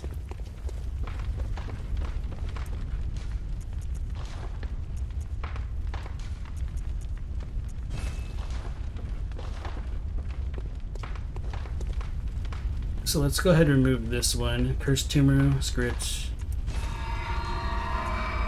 Great Tumor Isle. I haven't read this, have I?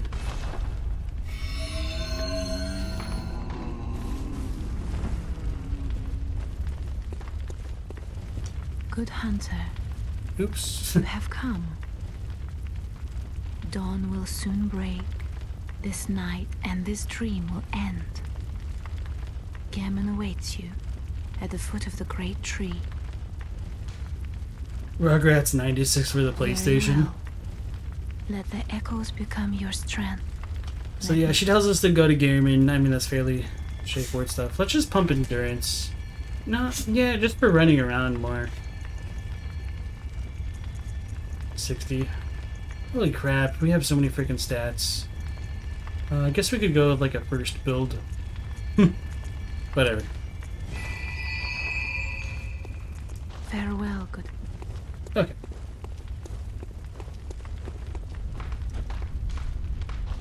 I do like how the different chalices actually have like different 3D models. Gabrielle's gonna check that out. Sweet. Katie was looking at mythology as usual and found out in Greek wine cults, state of intoxication were considered a possession by Dionysus, the god of death and rebirth. And Dionysus also has ties with Ariana or Ariadne, so that's kind of a interesting parallel. That reminds you of Blood Echoes, since blood parallels the alcohol and has connections to the dead. Game went from 0 to workshop on fire pretty quick there. I mean, have you seen what my rifle spear can do? No wonder. Arcane was always strong.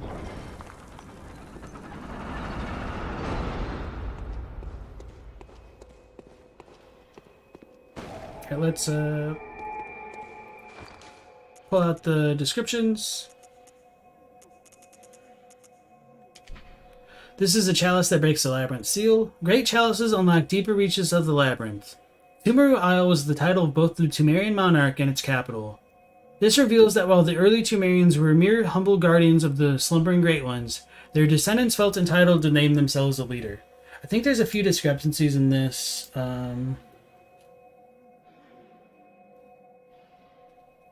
So, Tumeru Isle means Tumerian monarch or royal capital. It may be proof that the Tumeru civilization's descendants, who deify the sleep of superior beings, at least tried crowning a monarch. So, as far as like calling it the monarch or royal capital, I guess that's kind of true. But for whatever reason, what's the one that talks about Yharnam? Is it the root chalice? Oh yeah, it's the root chalice. It says that the monarch of Tumeru is traditionally female. It is said her ancient name was inherited for generations. So, really, Yharnam is an inherited name, and I guess Isle is just like the name of the capital.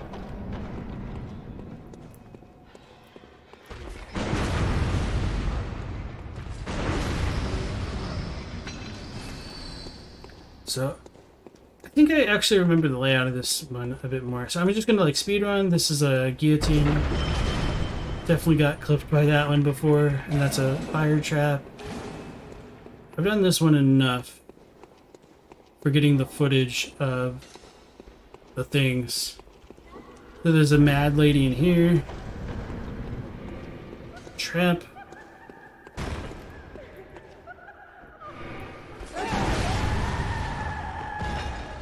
Sweet. Where's your ladder? Okay.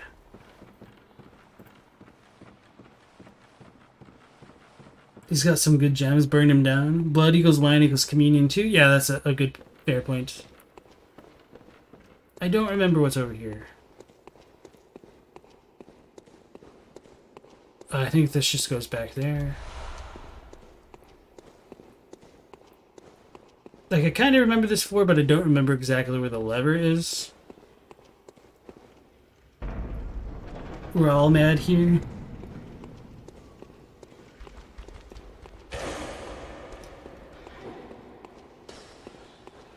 Where's our urns?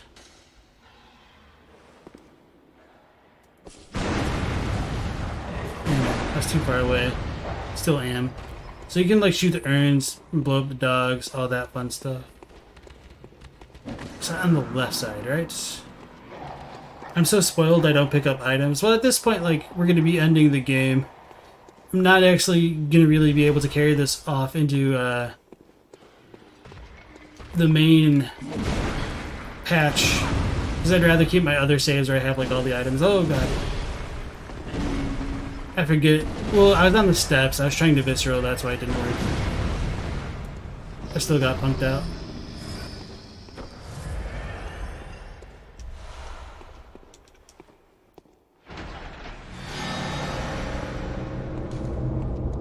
Alright, KD has a bus in a few minutes. Bye. Alright, KD, thank you for dropping in as always, and stay safe. And hopefully we'll see you on the next one, whenever that'll be.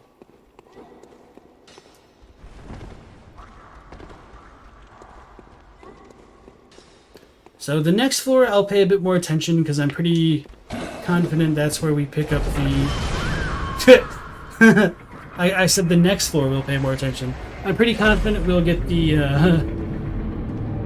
Great One Cold Blood on that floor. Or maybe it's the one with Yharnam.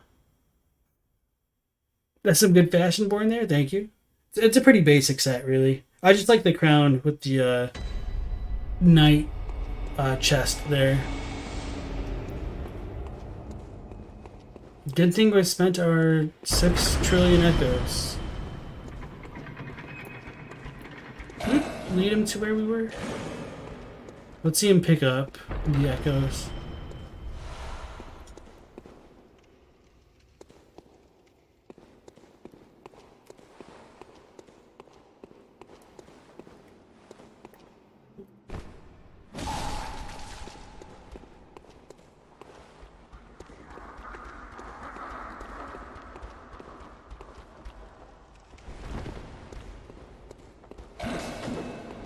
I wonder if we need to like de-aggro him for it to work. Actually, can these things pick up echoes? I don't know. 2 in the morning, that's an early ride. Drive safe. Alright, Mega Blair, take care. Thank you for dropping in as always. Almost a full moon out tonight, very fitting. Yeah, let's just stop wasting time. Okay. Because we still have the moon presence and whatnot to do. I thought I was about to get got by that again.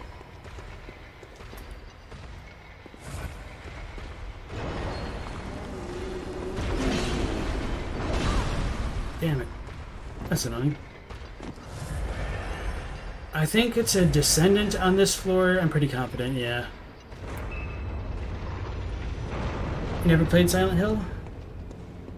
I haven't played it either. I've heard some interesting things about it, but I just, I don't know, I guess I'm not like a fan of traditional style like horror games so much.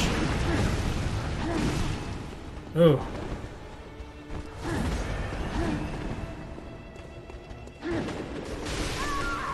I should have dodged left. Okay.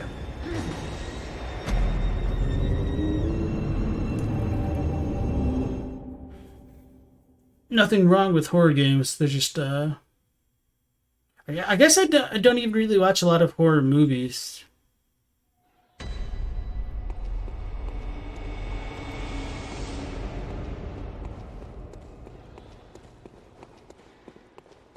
Now that I think about it.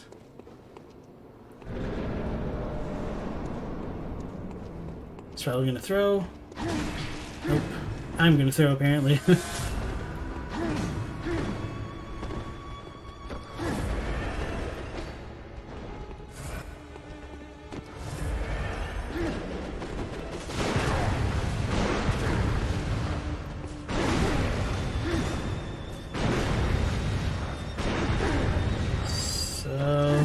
He can do his sword thing, and then hopefully that'll give me some time to spam.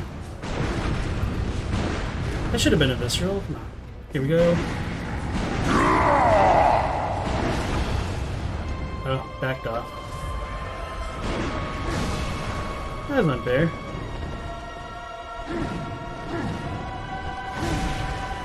Range. I was trying to dodge in. I got like stun locked. That was weird. Okay.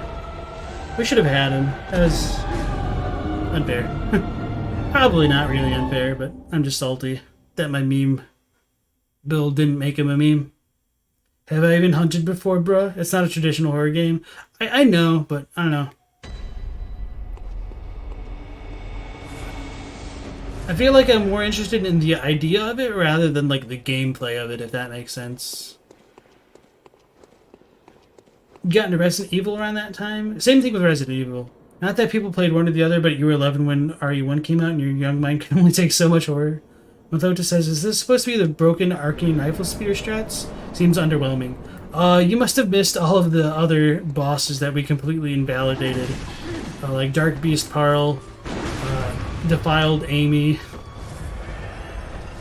We besmirched the name of the Arcane rifle spear. And these dudes are pretty strong. And cheap.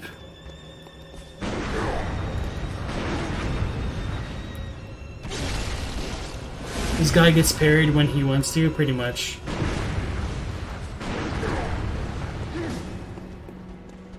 I was trying to press up, but that did not work. There we go. Get off the wall. My gun is too slow. He's probably going to throw his crap.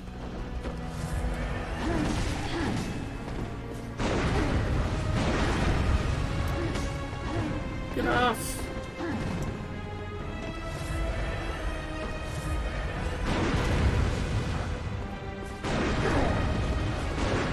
Alright, here we go.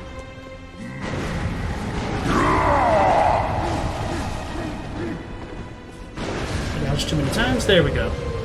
Who's underwhelming now? He's under the ground. Whelming, I guess. I don't know. Tempering Dance.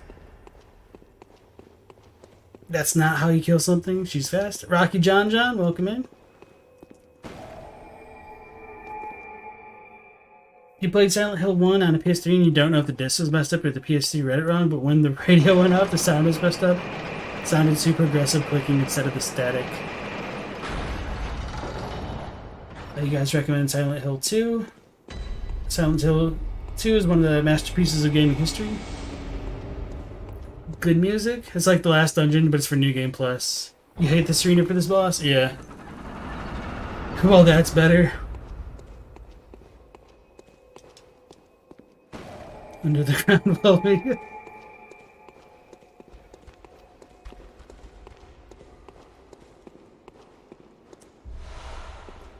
So that's still akin. The great one, Cold Bloods, come up like in the big moonlit gardeny area, if you know what I'm talking about. So Astyanax, like this is one of those tombstones I was talking about. So like this is the figure of a hanged man, and you can't really see it right now. And that kind of like eventually gets transmogrified into the hunter's mark, essentially. So there's a progression. Ow.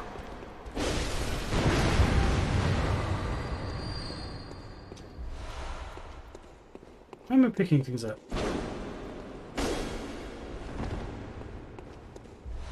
Because I want more bullets. That's really why. Bullets and vials.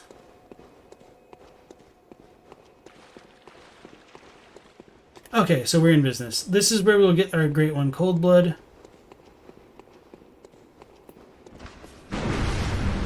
Here's them bullets. You donate for me to play Silent Hill 2? I don't know. Unfortunately, I do have the... Don't do it. No, I'm not going to say it. Don't do it. Just don't do it. Where is it? You should be right here. Oh, is that on the next floor? That's unfortunate. Okay. So it's either on the next floor or in this room. By this, like, lever thing. What am I stuck on?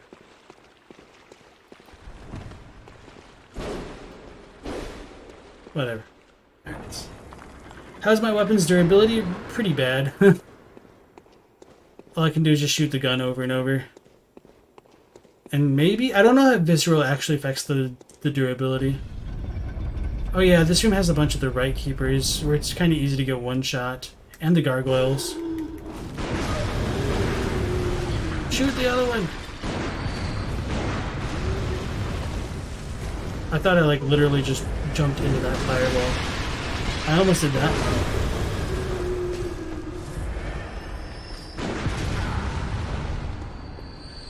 Why do I play in the most nerve-wracking way possible for me? Damp blood tinge, that's cool. That just goes back to the big room. So yeah, these dudes show up in Canehurst. They also show up in Tomb Room Isle, which is pretty cool. We get the 3 messenger statues, which I pointed out a long time ago. I guess these are 2 beast ones, but there's probably another normal messenger somewhere. House of Leaves does some weird things with the formatting, which makes it hard to translate to a digital copy.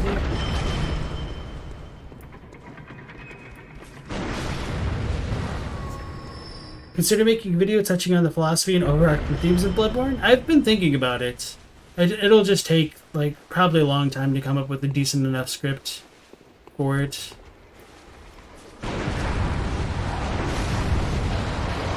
Oh, there's stairs there. I thought we were, like, on the edge.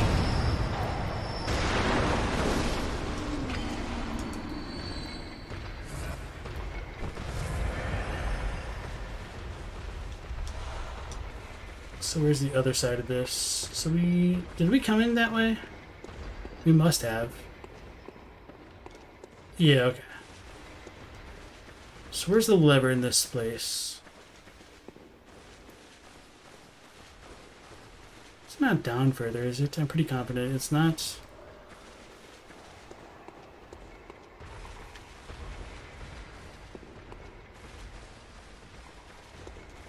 I guess it is. Blood Vial. The Hunchback Pyromancers do insane damage while their fireballs are stationary. Yeah. Found that out the hard way before. Oh yeah, the fat roller.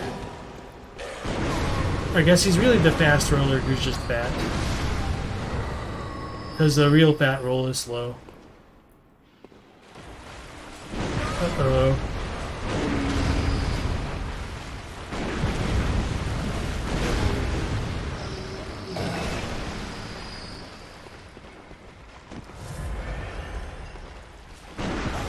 Whoa, we're rats.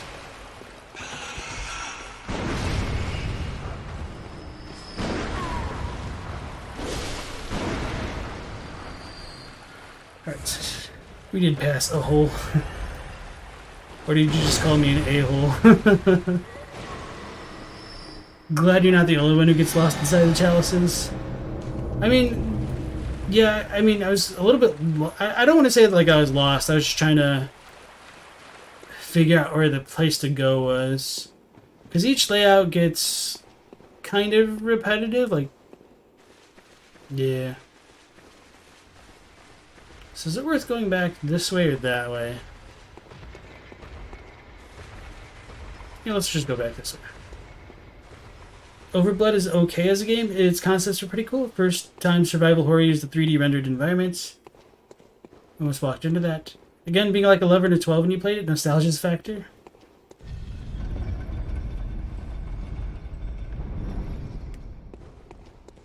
Is that an item?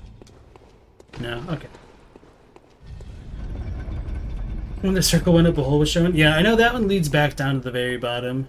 I do remember that, and that just kind of like goes back to the bottom level of the garden, if I remember correctly. I thought I was about to walk into another trap. Alright, so this will take us back eventually. Or I could have just used the mark. It probably would have been way faster. Probably still is faster. Half of the difficulty of old games is the controls. Yeah, for sure.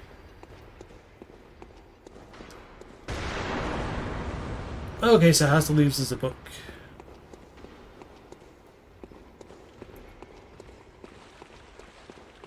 What was an average day in Tomb Raider Isle? Probably hit the wall with a pickaxe And maybe if you do a good enough job, your queen will give you a little bit of blood.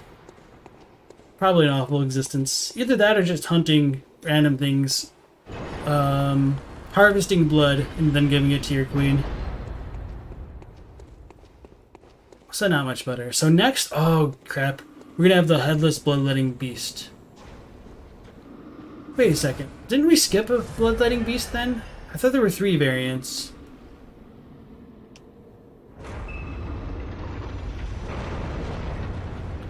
Did we only do 2 levels of Loran? Alright, so the Headless Bloodletting Beast will also shoot out these insects, which I was going to try to monocular on. They cause rapid poisoning. They kind of look like the hateful maggots, but very tiny and with wings. So it's a pretty cool projectile. And this is kind of reminiscent to other bosses in the Soulsborne catalog.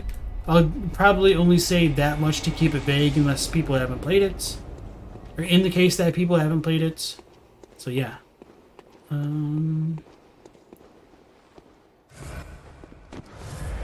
Pretty much you still treat the Headless variety like the main one.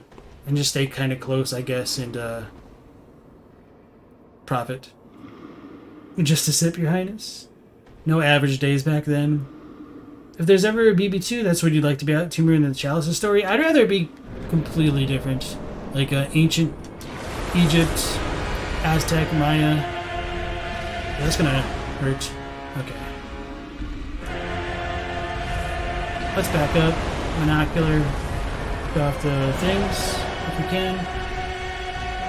I think if you go far enough away, he loses aggro, like he can't hear you.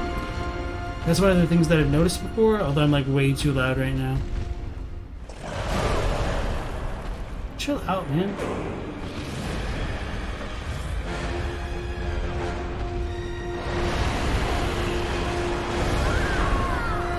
Wow. So as we see, it really doesn't have a head right now. Did I see his Redgrave's video about poison? I don't remember.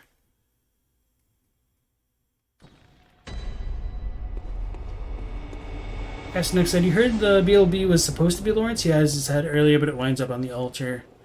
Yeah, I think maybe at one point in development it was possible, but the DLC, I think, definitely retcons it. Certainly room to expand in the 2 mains. It seems like they didn't have enough time to go into them very much. But you don't want a direct sequel, you like having the mysteries. That's kind of how I feel.